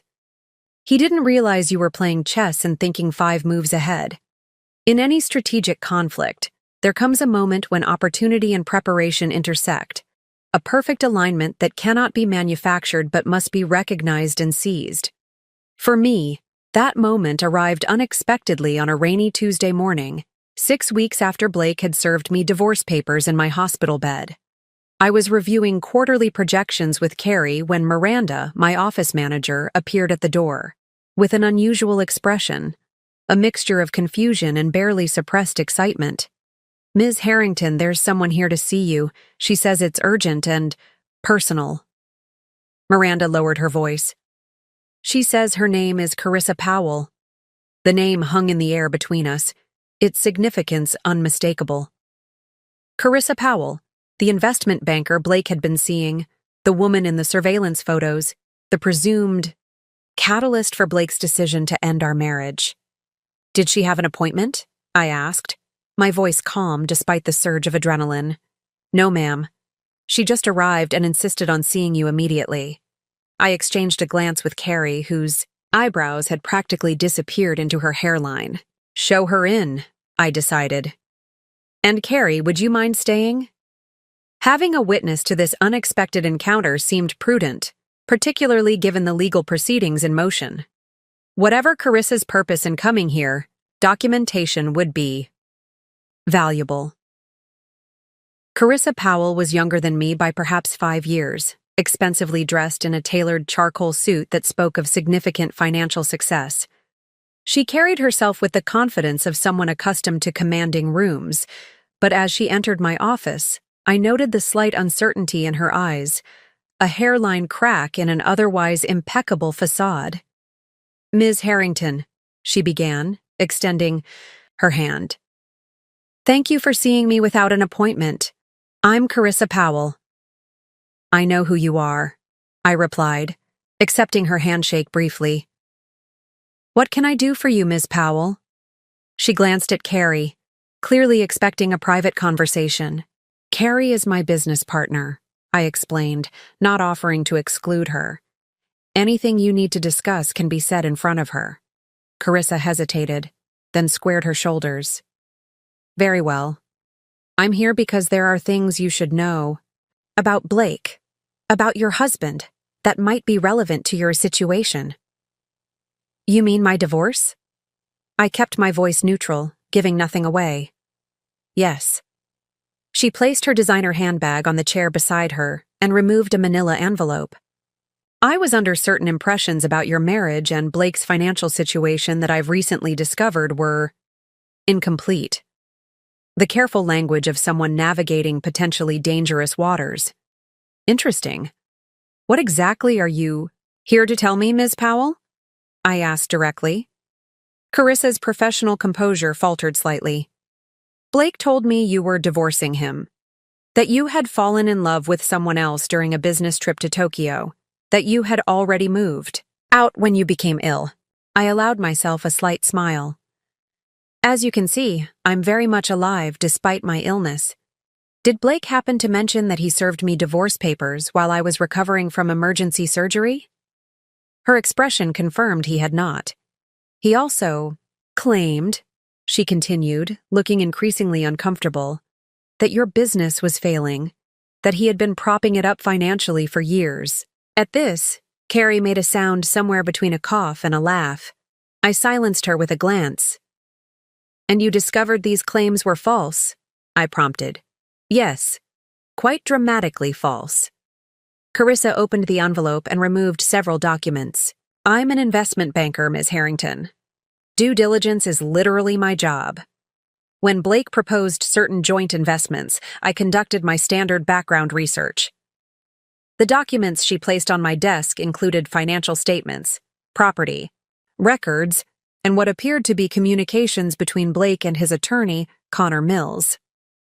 "Blake isn't just misleading you," she said, her professional demeanor fully restored. "He's been misleading me, his firm, and possibly financial institutions regarding his assets and liabilities." I scanned the documents quickly, immediately, recognizing their significance. Blake had apparently represented himself to Carissa as having sole ownership of properties that were marital assets, had claimed income levels significantly higher than reality, and had discussed strategies for asset concealment that bordered on illegal. "Why are you sharing this with me?" I asked, though the answer was becoming clear. "Self-preservation," she replied frankly. I won't be collateral damage in someone else's financial deception. Moreover, some of these misrepresentations could constitute fraud if used to secure investments or loans. The perfect moment had arrived, not through my planning but through Blake's own overreaching. In attempting to impress Carissa with inflated claims of wealth and property, he had created evidence that directly contradicted his court filings in our divorce. "May I keep these?" I asked, indicating the documents. "They're copies," Carissa confirmed. "Do with them what you need to." As she prepared to leave, Carissa hesitated at the door. "For what it's worth, I didn't know about your hospitalization or the true state of your marriage when I became involved with Blake. I wouldn't have—" She stopped herself. "Well, that hardly matters now."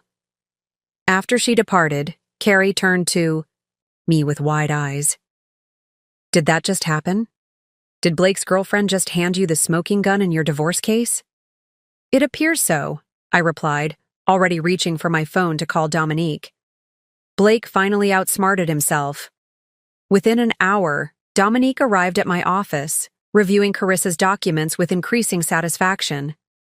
"This is extraordinary," she said, tapping a particular document showing Blake's claims of sole ownership of our primary residence. "He's submitted sworn statements to the court, claiming these exact properties are contested marital assets, while simultaneously representing them to Ms. Powell as his exclusive property. Can we use this?" I asked. "Use it?" "Elodie, this is game-changing. It's one thing to engage in aggressive negotiation tactics during divorce. It's entirely another to commit what amounts to perjury and potential financial fraud." The strategy crystallized immediately.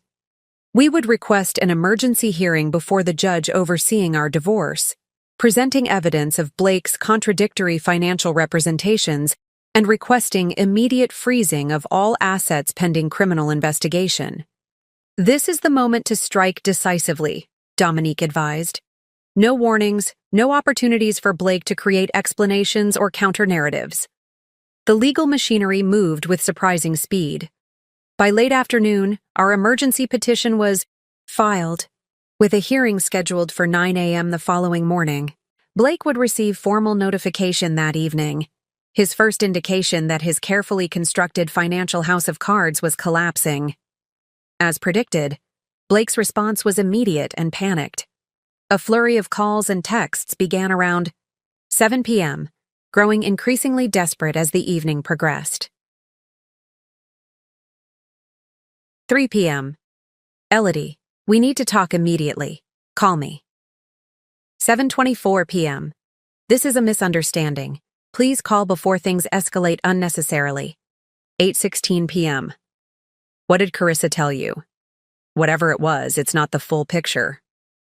9:32 p.m. "You're making a serious mistake. There are explanations for everything." I forwarded each message to Dominique without responding. Blake's growing desperation only confirmed we had found his vulnerability, the point where his parallel deceptions intersected and contradicted each other. That night, as I prepared for the next day's hearing, I experienced a strange sense of calm. The perfect moment hadn't come from a brilliant strategic maneuver on my part, but from Blake's fundamental character flaw, his belief that he could control separate narratives indefinitely without them ever colliding. "You look different," Lorna observed as I reviewed my notes for the hearing. "More, I don't know, centered?" "I feel different," I acknowledged. "For weeks I've been reacting to Blake's moves, even when those reactions were strategic. Tomorrow, for the first time, I'm the one forcing his hand." The perfect moment wasn't about revenge or even justice in the conventional sense. It was about truth finally emerging, undeniable, documented truth that cut through months of manipulation and deception. As I laid out my clothes for the hearing, a conservative navy suit that conveyed both authority and appropriate gravity, I reflected on the journey from that hospital bed to this moment of reckoning. Blake had chosen what he thought was my weakest moment to strike. He couldn't have known that in doing so, he had actually catalyzed my greatest strength. the clarity that comes from seeing someone's true nature without illusion or sentiment clouding the view. Tomorrow would be Blake's day of reckoning, not because I had orchestrated an elaborate trap, but because his own actions had finally caught up with him. The perfect moment had arrived not through my manipulation, but through his. The courtroom carried that distinct institutional atmosphere: polished wood, subdued colors, and an air of formality that demanded respect. I arrived 30 minutes early, with Dominique, taking our places at the plaintiff's table with methodical precision. Every detail mattered today, from my conservative attire to the organized presentation of our evidence. "Remember," Dominique murmured as we arranged our materials, "Judge Keller is known for her no-nonsense approach and particular attention to financial disclosures. She despises being misled." I nodded, feeling strangely calm despite the significance of the moment. My medical recovery was still ongoing. A dull ache in my abdomen reminded me of just how recently I'd been hospitalized, but my mental clarity was absolute. At precisely 8:55, Blake entered with Connor Mills. I observed them without turning. My head, noting Blake's appearance through my peripheral vision. He was impeccably dressed as always, but subtle signs betrayed his distress. The slightly loosened tie, the uncharacteristic tension around his eyes, the way he leaned toward Connor, with urgent whispers. For a moment, our eyes met across the courtroom. Blake attempted a smile, that same charming expression that had once seemed genuine, but now appeared as artificial as a mannequin's. I responded with nothing but a level gaze before returning my attention to the documents before me. Judge Keller entered promptly at 9:00, her brisk efficiency setting the tone immediately. "I've reviewed the emergency petition," she began after the formalities, "and find sufficient cause for this hearing. Ms. St. Clair, please present your evidence regarding the alleged financial misrepresentations." Dominique rose with practiced confidence. "Your Honor, we have documented evidence that Mr. Winters has made contradictory statements about asset ownership and financial status in legal proceedings versus other contexts. Specifically, he has represented certain properties as contested, marital assets in these divorce proceedings while simultaneously claiming sole ownership of these same assets in communications with financial partners." She presented the documents Carissa had provided, alongside Blake's sworn statements from our divorce filing, highlighting the direct contradictions with methodical precision. Judge Keller reviewed the materials with increasing gravity, occasionally glancing at Blake over her reading glasses. "Mr. Mills, how do you explain these discrepancies?" she finally asked. Connor Mills stood, affecting a casual confidence that didn't quite reach his eyes. "Your Honor, these are simply misunderstandings arising from informal communications. In business contexts, individuals often speak of jointly owned properties in shorthand as my house or my vacation property. There was no intent to mislead." "Interesting theory," Judge Keller replied dryly. "However, these documents include specific ownership percentages and valuation claims that directly contradict sworn statements to this court. That goes beyond casual phrasing." I watched Blake, shifting uncomfortably in his seat as Connor attempted to construct a plausible explanation. The power dynamics were visibly realigning. Blake, accustomed to controlling situations through charm and financial leverage, was discovering that neither held sway in this environment. Judge Keller turned her attention to Blake directly. "Mr. Winters, did you represent to Ms. Powell that you held sole ownership of the property at 1427 Lakeshore Drive?" Blake cleared his throat. "Your Honor, in the context of those discussions, yes or no will suffice, Mr. Winters?" A moment of silence hung in the air. "Yes," Blake finally admitted. "And in your financial disclosures to this court, dated 6 weeks ago, did you list this same property as jointly owned marital property?" "Yes, but thank you." Judge Keller turned back to the documents, reviewing them with methodical thoroughness before delivering her ruling. The court finds sufficient evidence of material misrepresentation to warrant immediate protective measures. All assets listed in these proceedings are hereby frozen pending full financial disclosure and potential referral for further investigation. Neither party may transfer, encumber, or dispose of any property or accounts until this matter is resolved. She fixed Blake with a stern look. Mr. Winters, the court takes financial transparency with the utmost seriousness. Any further discrepancies will be viewed most unfavorably. The hearing concluded within 40 minutes, brief by court standards, but devastating in its impact. As we gathered our materials, I could feel Blake's eyes on me, his desperation almost palpable across the courtroom. Outside in the corridor, he finally approached, maneuvering to intercept me despite Dominique's protective presence. "Elodie, this has gone too far," he said, his voice low and urgent. "You've made your point. Let's resolve this like reasonable people." I regarded him calmly, noting the unfamiliar anxiety in his expression. This was Blake stripped of his usual advantages, his financial leverage restricted, his credibility damaged, his carefully cultivated image of success and control crumbling visibly. "I am being reasonable, Blake," I replied. "I'm simply ensuring that our divorce proceeds with full financial transparency." "Isn't that what you would want?" The subtle emphasis on his documented deception wasn't lost on him. His jaw tightened momentarily before he forced another smile. "This approach benefits no one, Elodie. The legal fees alone will deplete the very assets we're arguing over." "Actually," Dominique interjected smoothly, "given the court's findings today, there's a strong possibility that Ms. Harrington can petition for Mr. Winters to cover all legal expenses related to uncovering financial misrepresentation. Wouldn't you agree, Mr. Mills?"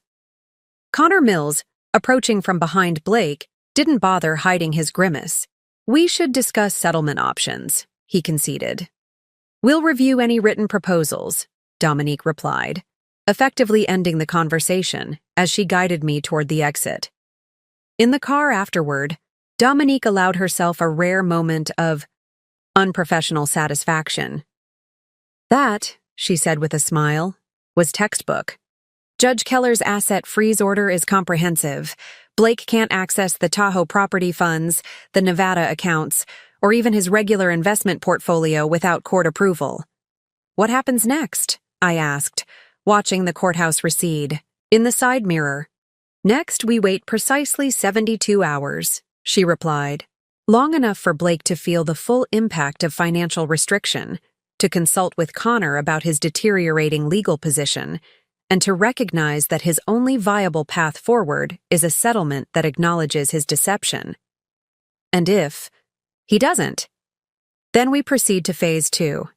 Depositions of his colleagues regarding the potentially fraudulent consulting fees, forensic accounting testimony about the Nevada transfers, and Carissa Powell's sworn statement regarding his financial misrepresentations to her. The power shift wasn't just legal, it was psychological. Blake had initiated our divorce from a position of presumed dominance, calculating that my illness would leave me vulnerable and compliant. Now, 6 weeks later, he was the one facing vulnerability on multiple fronts: professional reputation, financial security, and potentially even legal jeopardy. That evening, as predicted, Blake's settlement overtures began, first through Connor Mills, then through increasingly desperate direct messages. 15 p.m. Elodie, this has gotten completely out of hand. Let's talk directly and find a reasonable solution. 2 p.m. I'm prepared to be extremely generous. The house, the cabin, a significant cash settlement. Just call off the financial investigation. 10:47 p.m. What do you want, Elodie? Just tell me what it will take to end this. Each message revealed his growing recognition of his untenable position. His generous offers increased with each communication, as did his evident anxiety about the financial investigation. I forwarded each message to Dominique without response, maintaining the strategic silence that had served us well throughout this process. Blake's growing desperation would only accelerate over the coming days as the reality of the asset freeze impacted his daily life and professional activities. The power shift was complete.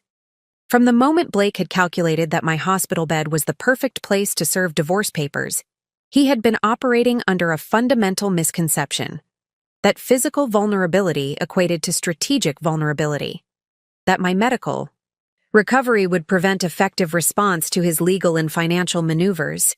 He couldn't have been more wrong. The hospital room had not been my weakest moment, but his, the point at which he had revealed his true character and priorities with such clarity that no emotional attachment could survive the revelation. As Lorna observed when I showed her Blake's increasingly panicked messages, he thought he was dealing with the Elodie he created in his mind, the compliant, grateful wife. He never actually knew the real Elodie, the strategic thinker, the survivor, the woman who built a business from nothing while he was still trading on his family name. The power had shifted not because I had seized it through dramatic confrontation, but because Blake had surrendered it through his own miscalculations and overreach. The perfect symmetry of this reversal wasn't lost on me. Blake had initiated our divorce believing me powerless in a hospital bed, and now found himself effectively powerless in the face of his own documented deception. The board had been reset, the game transformed, and Blake was only beginning to understand how completely the rules had changed. The formal settlement meeting was scheduled for Thursday morning in the neutral territory of Dominique's conference room. The 72-hour waiting period had worked precisely as intended. Blake's increasing financial restrictions had created the perfect pressure point, compelling him toward resolution while minimizing his negotiating leverage. I arrived early, taking a moment alone in the elegant space to center myself. The wall-to-wall windows offered a commanding view of the city skyline, a visual reminder of perspective and scale. My personal drama, however consuming it had felt these past weeks, was just one small story playing out in a vast landscape of human experience. Dominique joined me, impeccable as always in a tailored charcoal suit that projected both authority and restrained elegance. "Are you ready?" she asked, arranging her materials with practiced precision. "Completely," I replied, surprised to find it was true. The confrontation ahead didn't provoke anxiety or dread, just a calm determination to reach appropriate closure. Blake and Connor Mills arrived precisely on time, escorted by Dominique's assistant. The contrast between them was immediately apparent, Connor projecting professional detachment, while Blake radiated barely controlled tension. His usually immaculate appearance showed subtle signs of strain: a missed spot while shaving, slight shadows under his eyes, a tie knot not quite centered. "Good morning," Dominique began, her tone coolly professional. "We're here to discuss settlement parameters based on full financial disclosure and equitable division of marital assets." Connor nodded, opening his portfolio. "We've prepared a comprehensive proposal that we believe addresses all outstanding issues." He distributed bound documents containing Blake's latest settlement offer. I accepted mine without comment, noting it was significantly more substantial than his previous proposals, a tacit acknowledgement of his weakened position. As I reviewed the terms, I maintained a neutral expression despite the victory they represented. Blake was now offering full ownership of our primary residence, a substantial cash settlement, and most critically, a complete retraction of any claims against my business. "This seems workable as a starting framework," Dominique commented after her own review. "However, there are several areas requiring adjustment before Ms. Harrington could consider acceptance." She proceeded to outline counter terms: increased financial settlement to account for the documented hidden assets, guarantees against future claims, and a non-disparagement clause protecting my professional reputation. Each point was presented not as a demand, but as a logical consequence of Blake's previous actions. Throughout this exchange, Blake remained uncharacteristically silent, leaving the negotiation to Connor while watching me with an intensity I found curious rather than unsettling. He seemed to be searching for something in my demeanor, perhaps anger or triumph or lingering emotional attachment. He would find none of these. After 90 minutes of methodical negotiation, most major points had been resolved. Connor requested a brief recess to consult privately with Blake, and Dominique agreed. "This is proceeding well," she observed after they left the room. "Blake is accepting terms he would have found unthinkable 6 weeks ago." "Because he has no choice," I noted. "The financial investigation has revealed too much." When Blake and Connor returned, there was a subtle shift in the dynamic. Connor resumed his seat, but Blake remained standing, his posture suggesting he had something to say beyond the settlement terms. "Before we continue," he began, his voice carefully modulated, "I'd like to speak directly to Elodie. Just for a moment." Dominique raised an eyebrow. "Any communication can be made with counsel present." "I understand," Blake said. "This isn't about changing terms. It's personal." I considered briefly, then nodded. "Go ahead." Blake took a breath, visibly composing himself. "Elodie, I want to acknowledge that my actions, particularly serving divorce papers while you were hospitalized, were inexcusable. There's no justification for that timing or approach." The admission hung in the air, surprising in its directness. I waited, sensing there was more. I also recognized that my financial disclosures were incomplete, he continued, choosing his words carefully with a glance toward Connor. "The court proceedings have made that clear." This carefully worded partial admission was classic Blake, acknowledging only what had been irrefutably proven while attempting to maintain some semblance of dignity. "Is there a question in there somewhere?" I asked, my tone neutral but firm. Blake seemed momentarily thrown by my response, perhaps expecting gratitude for his limited confession. "I suppose I'm asking if, beyond the legal settlement, there's a path to, if not reconciliation, then at least a less adversarial conclusion to our marriage."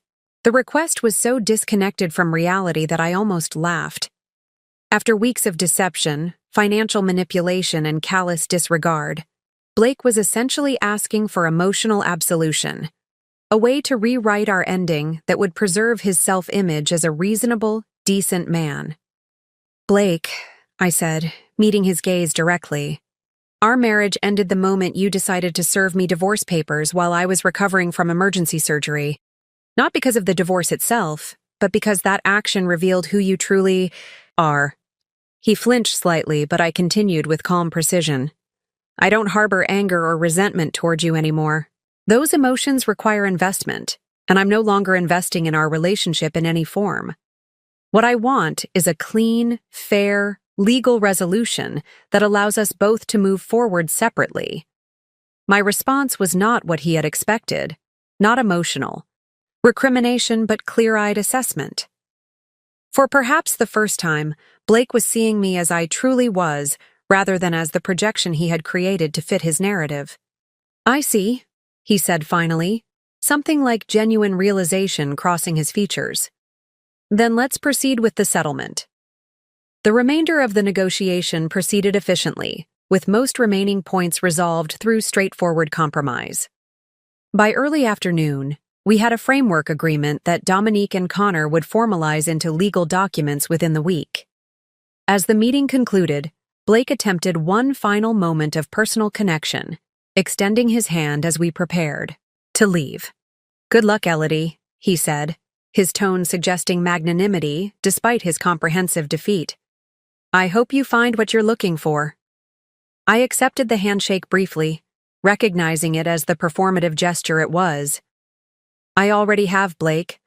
Peace of mind and clarity, something no settlement could provide."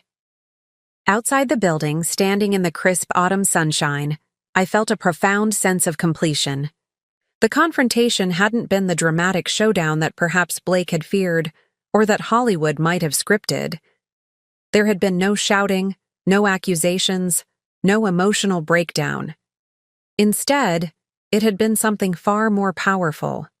A clear-eyed recognition of reality, a methodical dismantling of deception, and ultimately, a reclaiming of narrative control.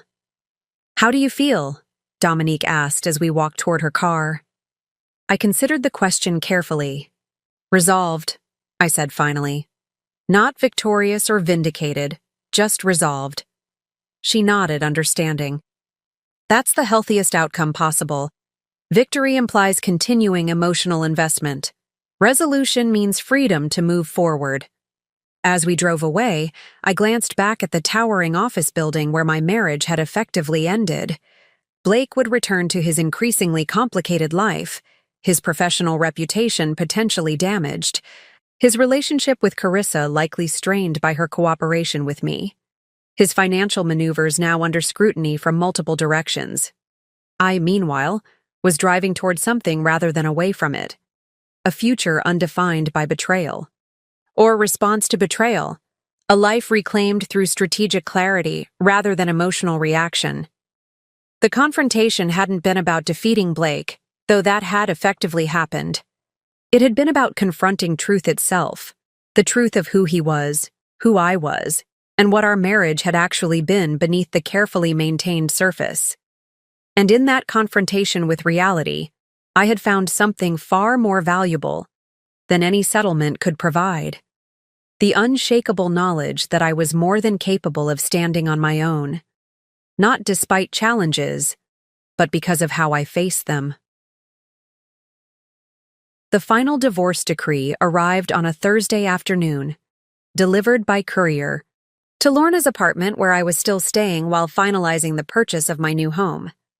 The manila envelope felt surprisingly light, given the weight of what it contained. The official end of 7 years of marriage, distilled into legal language and a judge's signature. I opened it alone on Lorna's garden patio, the autumn sun casting long shadows across the flagstones. The terms matched exactly what we had negotiated. Full ownership of our primary residence transferred to me, the substantial financial settlement reflecting both documented and previously hidden assets, complete retraction of all claims against my business, and the non-disparagement clause protecting my professional standing. What struck me most, however, was the clinical nature of the document.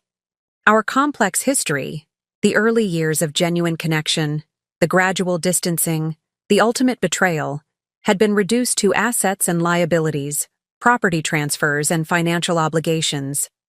The emotional reality of a marriage's end couldn't be captured in legal terminology. I called Dominique to confirm receipt of the documents, our conversation brief and practical. After weeks of intense strategy and negotiation, our professional relationship was concluding with the same efficiency that had characterized it throughout. The judge was particularly thorough in reviewing the financial disclosures, Dominique noted. She included specific language acknowledging the initially incomplete reporting from Blake's side. That's unusual and speaks to how seriously she took the discrepancies. "Will there be any professional consequences for him?" I asked, curious rather than vindictive. "That remains to be seen," Dominique replied. "The court has forwarded documentation to the State Bar Association regarding potential ethical concerns in his financial representations. Whether that results in any action is beyond our purview." After our call, I sat with the decree for a long time, allowing the finality to settle over me. This wasn't just the end of my marriage to Blake. It was the conclusion of a chapter in my life that had spanned my late 20s and early 30s. Formative years that had shaped my professional identity and worldview in ways I was only beginning to fully understand. Later that evening, I received a text from Perry Connor, Blake's college friend who had provided crucial information about the financial manipulation. I heard the divorce was finalized today. Blake's been placed on administrative leave at the firm pending review of his accounting practices. Thought you should know. I thanked him for the update without further comment. Blake's professional reckoning wasn't my concern, though it did represent a form of justice beyond what our legal system had delivered. Actions had consequences, a principle Blake had seemingly believed himself exempt from until now. The following day brought another form of closure. Carissa Powell requested a brief meeting at a quiet cafe downtown, arriving with the composed professionalism I had observed during our first encounter. "I won't take much of your time," she said, after declining anything but water. "I just wanted you to know that I've accepted a position with a firm in Chicago. I'll be leaving next week." "I appreciate you telling me in person," I replied, genuinely, "though I'm not sure why you felt it necessary." She considered this, tapping one manicured finger against her water glass. "I suppose because in some strange way, our lives became intertwined through Blake's deceptions. You deserve to hear directly that I'm removing myself completely from the situation." There was a symmetry to our interaction. Two professional women acknowledging each other's dignity despite circumstances that could have fostered animosity. "Blake misrepresented both of us to each other," I observed. "That was his choice, not ours." "Exactly." She offered a small smile. "For what it's worth, I've learned a valuable lesson about due diligence extending beyond financial matters." She prepared to leave, Carissa hesitated. "He's not doing well, you know. Professionally or personally. The firm's investigation is comprehensive." It wasn't said with any expectation of sympathy or response. Simply information shared between two people with a peculiar shared experience. "I wish you success in Chicago," I said, meaning it. The justice delivered through our divorce proceedings wasn't merely financial or legal. It was a recalibration of truth after months of distortion. Blake had initiated our divorce believing he controlled all variables: the timing, the narrative, the financial outcomes. His fundamental miscalculation had been underestimating both my resilience and the consequences of his own deceptions. The following weekend, I began the process of reclaiming our, now my, home. The modern glass house had never felt particularly warm or personal, designed more for impression than comfort. Blake had been staying in a downtown hotel since the asset freeze, meaning the house stood empty, preserved in its pristine, unlived-in state. Walking through the silent rooms, I saw everything differently. What had once seemed elegant now felt sterile. What had appeared sophisticated now seemed performative. This house had been chosen and designed to reflect Blake's vision of success, a showpiece rather than a home. "So what are you going to do with it?" Lorna asked as she helped me sort through closets, separating items for donation, storage, or continued use. "Sell it and start fresh?" "Actually, no," I replied, surprising myself with the certainty I felt. "I'm going to transform it. This house represents the largest single asset I received in the settlement. Selling it would be the expected move, but I'm tired of making expected moves." Instead, I had already engaged an architect to reimagine the space, softening the harsh angles, introducing warmth through natural materials, creating a sanctuary, aligned with my authentic preferences rather than Blake's cultivated image. "It's symbolic," I explained to Lorna's questioning look. "Taking something that represented one chapter of my life and transforming it rather than abandoning it. Finding value and potential in something that once represented pain.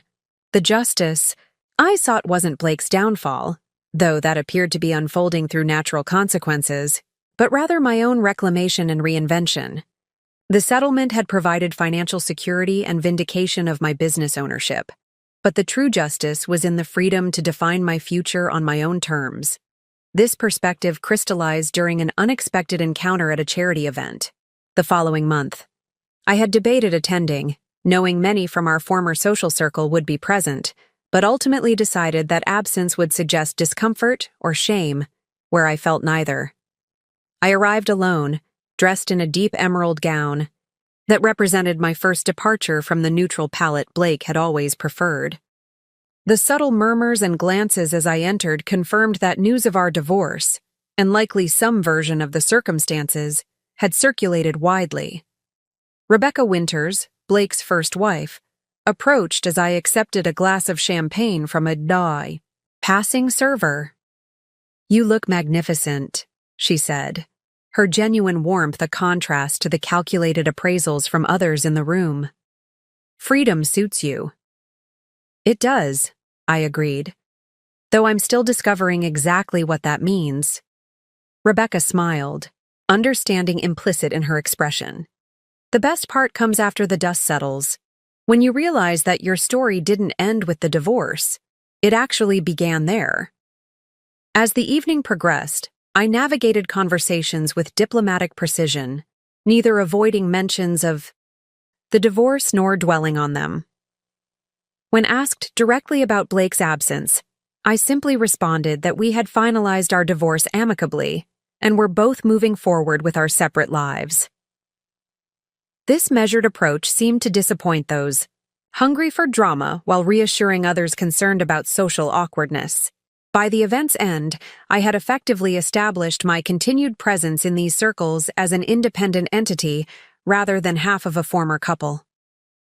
The true measure of justice wasn't in Blake's professional difficulties or social embarrassment, but in the simple fact that I was standing confidently on my own, not as a victim seeking sympathy, nor as a victor claiming spoils, but as a woman who had faced betrayal with dignity and emerged stronger for the experience.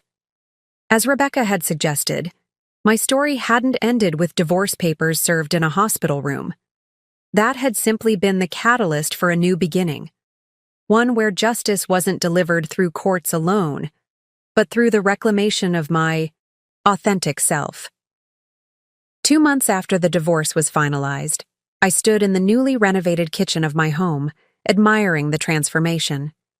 Where once there had been cold marble and sterile steel, Blake's idea of sophistication, warm wood and natural stone now created an inviting space that actually encouraged cooking rather than just displaying expensive appliances. The renovation had become a metaphor for my own rebuilding, stripping away what didn't serve me while preserving the structural elements worth keeping. The house that had once been a showcase for Blake's success was now becoming a genuine reflection of my preferences and priorities. My phone chimed with an incoming call from Carrie. "Are you seeing this?" she asked without preamble when I answered. "Seeing what?" "Check your email, specifically the Business Journal subscription." I opened my laptop, finding the latest digital edition of the Regional Business Journal with the headline, "Winter's Investment Group Under Federal Investigation for Financial Irregularities." The article detailed an expanding investigation into Blake's firm, triggered initially by internal auditing concerns, but now involving federal regulatory authorities. Blake's name appeared prominently, described as currently on administrative leave pending investigation outcomes.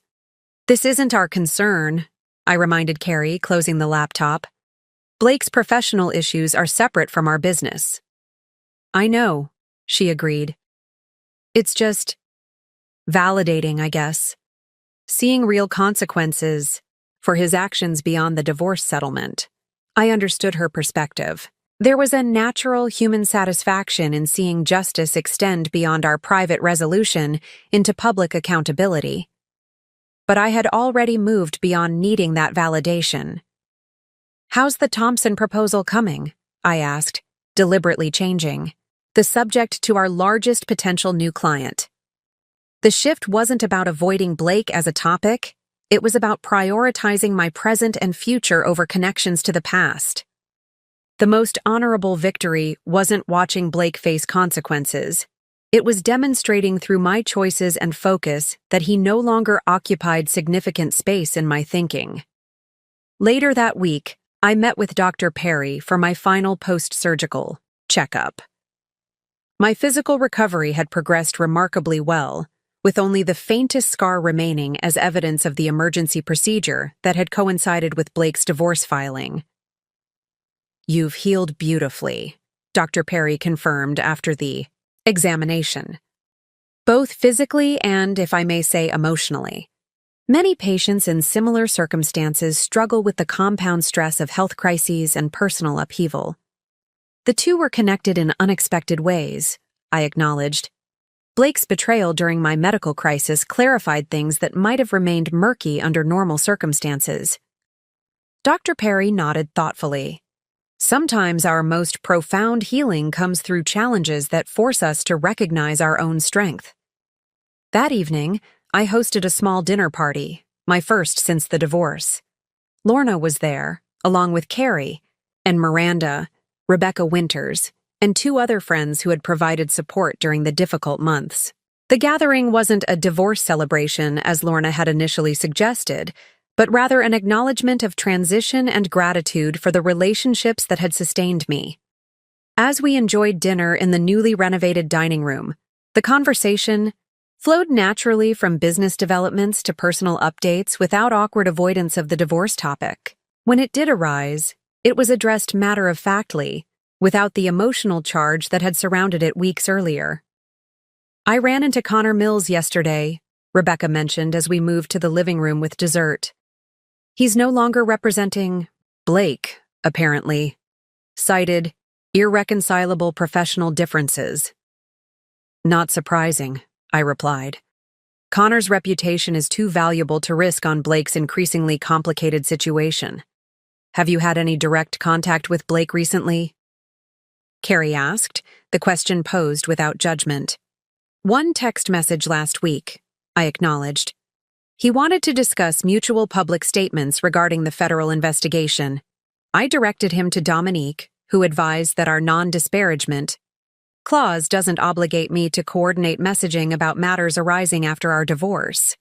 The calm practicality with which I could now discuss Blake struck me as perhaps the most significant measure of my healing. He had been reduced to his proper proportion in my life, a closed chapter rather than an ongoing influence. The honorable victory wasn't in Blake's downfall, but in my refusal to derive satisfaction from it. I had insisted on equitable treatment and transparent financial disclosure during our divorce, but I took no pleasure in watching his professional reputation unravel beyond what directly affected me. This perspective was tested the following week when Stan Geller, Blake's friend and our former family attorney, requested a meeting. Curious about his purpose, I agreed to a brief coffee at a neutral location.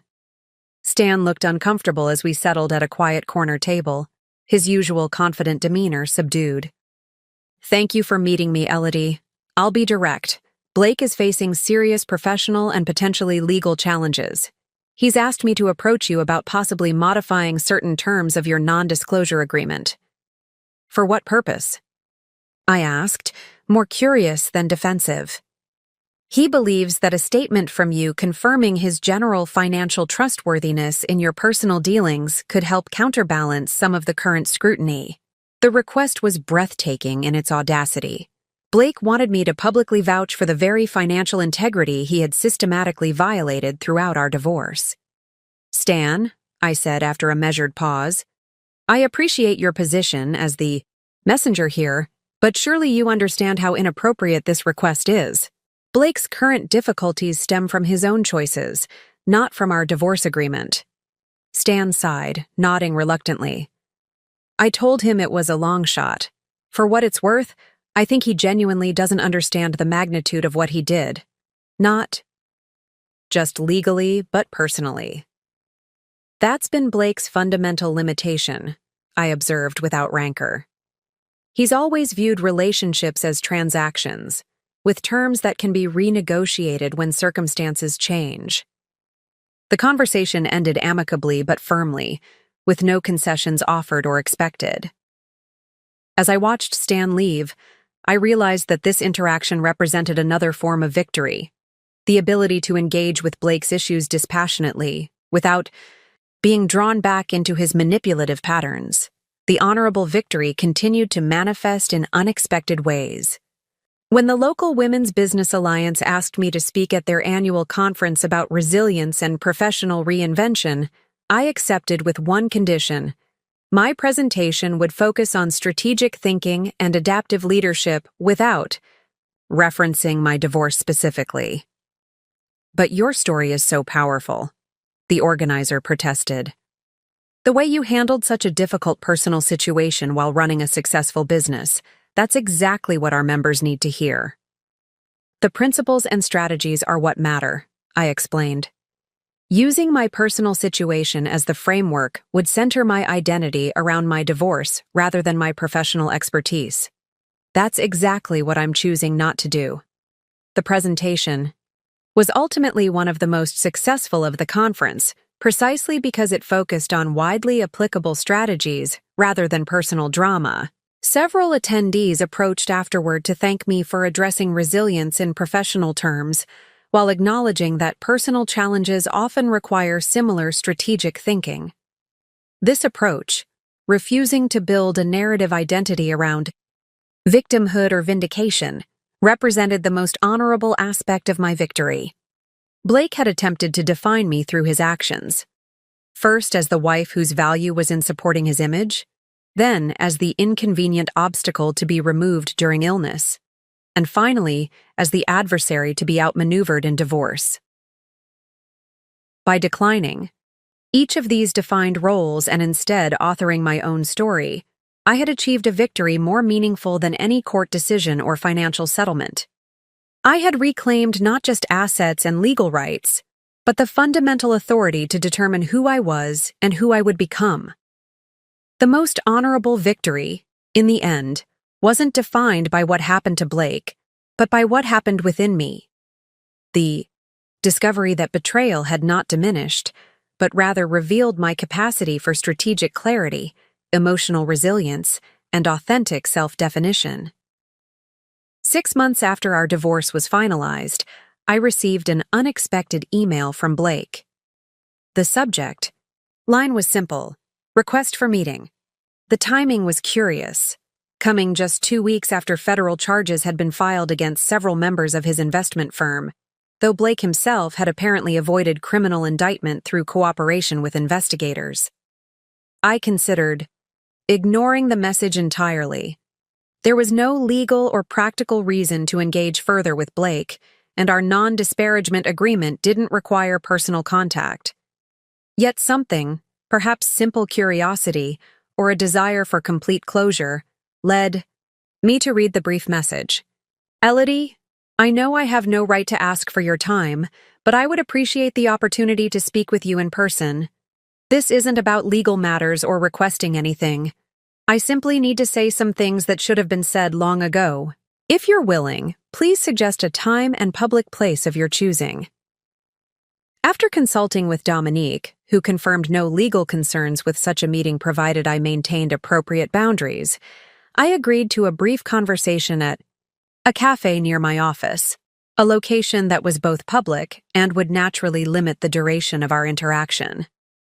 Blake arrived punctually, looking markedly different than when I'd last seen him.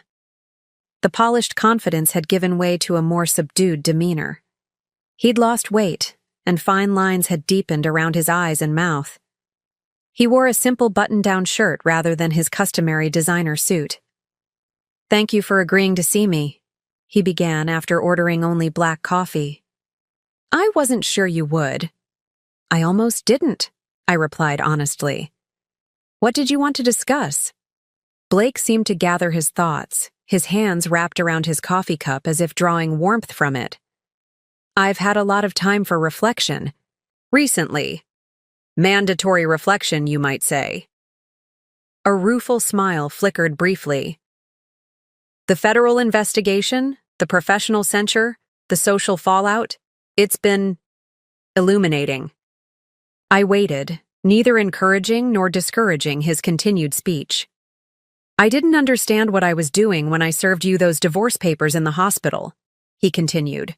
"Or rather, I understood the tactical advantage but not the human reality. I've been thinking about that moment, what it revealed about the person I had become. This wasn't what I had expected. Blake had always excelled at strategic apologies designed to achieve specific outcomes. This felt different, less calculated, more genuine in its uncertainty. The thing is, Elodie, you were right in that settlement meeting. The way I handled our divorce revealed who I truly was. Not just to you, but eventually to myself. He looked up, meeting my gaze directly. I'm not asking for forgiveness. I don't deserve it, and you don't need to give it. I just wanted you to know that I recognize the harm I caused, not just legally or financially, but fundamentally as one human being to another. The acknowledgement hung between us, unexpected and unsolicited. It wasn't offered as a bargaining chip or to elicit sympathy, but simply as a truth he needed to express. What will you do now? I asked, neither accepting nor rejecting his acknowledgement. Start over, he said simply. I've lost the partnership, most of my assets, and any professional credibility. I'm relocating to Arizona next month to work with my cousin's small financial advisory firm, assuming the regulatory bodies allow me to remain in the field at all. As our brief meeting concluded, Blake made no attempt to extend it or to establish any ongoing connection. He simply thanked me again for meeting him and wished me well. Walking back to my office afterward, I felt a curious sense of lightness. Blake's acknowledgement hadn't changed the past or erased the harm he had caused, but it had removed a subtle weight I hadn't fully recognized. The burden of wondering if he had ever truly understood the magnitude of his actions. The redemptive moment wasn't about forgiveness or reconciliation. It was simply the closing of a circuit, the completion of understanding that allowed both of us to move forward with clear eyes about what had happened between us. In the end, this unexpected epilogue reinforced what I had already discovered through the divorce process. True resolution comes not from external validation or even justice, but from the internal clarity that allows us to integrate difficult experiences into our life narrative without being defined by them. A year to the day after receiving divorce papers in my hospital bed, I stood on the balcony of my transformed home, watching the sunset paint the sky in brilliant oranges and pinks. The anniversary had not escaped my notice, though its emotional impact had diminished to a gentle acknowledgement rather than a sharp reminder. The year had brought changes both external and internal. My business had expanded, adding 2 new partners and a dedicated office in the financial district. The renovation of my home was complete, the space now reflecting my authentic preferences rather than Blake's calculated aesthetics. Most significantly, I had developed a new understanding of myself, my capabilities, boundaries, and priorities. Lorna joined me on the balcony, handing me a glass of champagne. To 1 year of freedom, she toasted, raising her glass. To transformation, I countered, gently amending her characterization. Because that was the most profound result of the past year. Not simply freedom from an unhealthy marriage, but transformation through the process of reclaiming my life. The divorce had been the catalyst, not the conclusion. Later that evening, as I sorted through some old files in preparation for a home office renovation, I came across the hospital bracelet from my admission a year earlier. Such a small, mundane object to mark such a pivotal moment. I had been wheeled into emergency surgery believing one reality about my life and marriage, only to awaken to a fundamentally different truth. I placed the bracelet in a small keepsake box rather than discarding it. Not as a reminder of betrayal, but as acknowledgement of a crucial turning point, the moment when crisis had revealed both Blake's true character and my own resilience. The following week, I met with Dominique for lunch, our first purely social engagement after months of professional interaction. Our conversation naturally turned to reflection on the case that had brought us together. You were an unusual client, she observed. Most people facing similar circumstances are driven primarily by emotional reactions, understandably so. Your strategic approach was remarkable. It wasn't absence of emotion, I clarified. It was refusing to let emotion dictate strategy. There's a difference. Dominique nodded. That distinction is what allowed you to achieve such a comprehensive resolution. You never lost sight of the larger objectives even in the most difficult moments. This observation crystallized something I had been contemplating throughout my recovery and rebuilding. The experience hadn't made me harder or more cynical, as might have been expected. Instead, it had clarified my understanding of how emotion and strategy could work in tandem rather than opposition. I had emerged from the experience with greater trust in my judgment, clearer boundaries in relationships, and a deeper appreciation for authentic connections over superficial appearances. The betrayal that might have diminished me had instead revealed capabilities I hadn't fully recognized in myself. The transformative reflection wasn't a single moment of revelation, but a gradual integration of experience into wisdom. Blake's betrayal during my most vulnerable moment hadn't destroyed my capacity for trust. It had refined it, teaching me to distinguish between genuine connection and strategic manipulation. As I moved forward into the second year of my reconstructed life, I carried not the weight of victimhood, but the strength of transformation. The hospital bracelet, the divorce decree, the renovated home, all were now simply chapters in a continuing story defined not by what had been lost, but by what had been discovered in the aftermath. Up next, you've got 2 more standout stories right on your screen. If this one hit the mark, you won't want to pass these up. Just click and check them out. And don't forget to subscribe and turn on the notification bell so you don't miss any upload from us.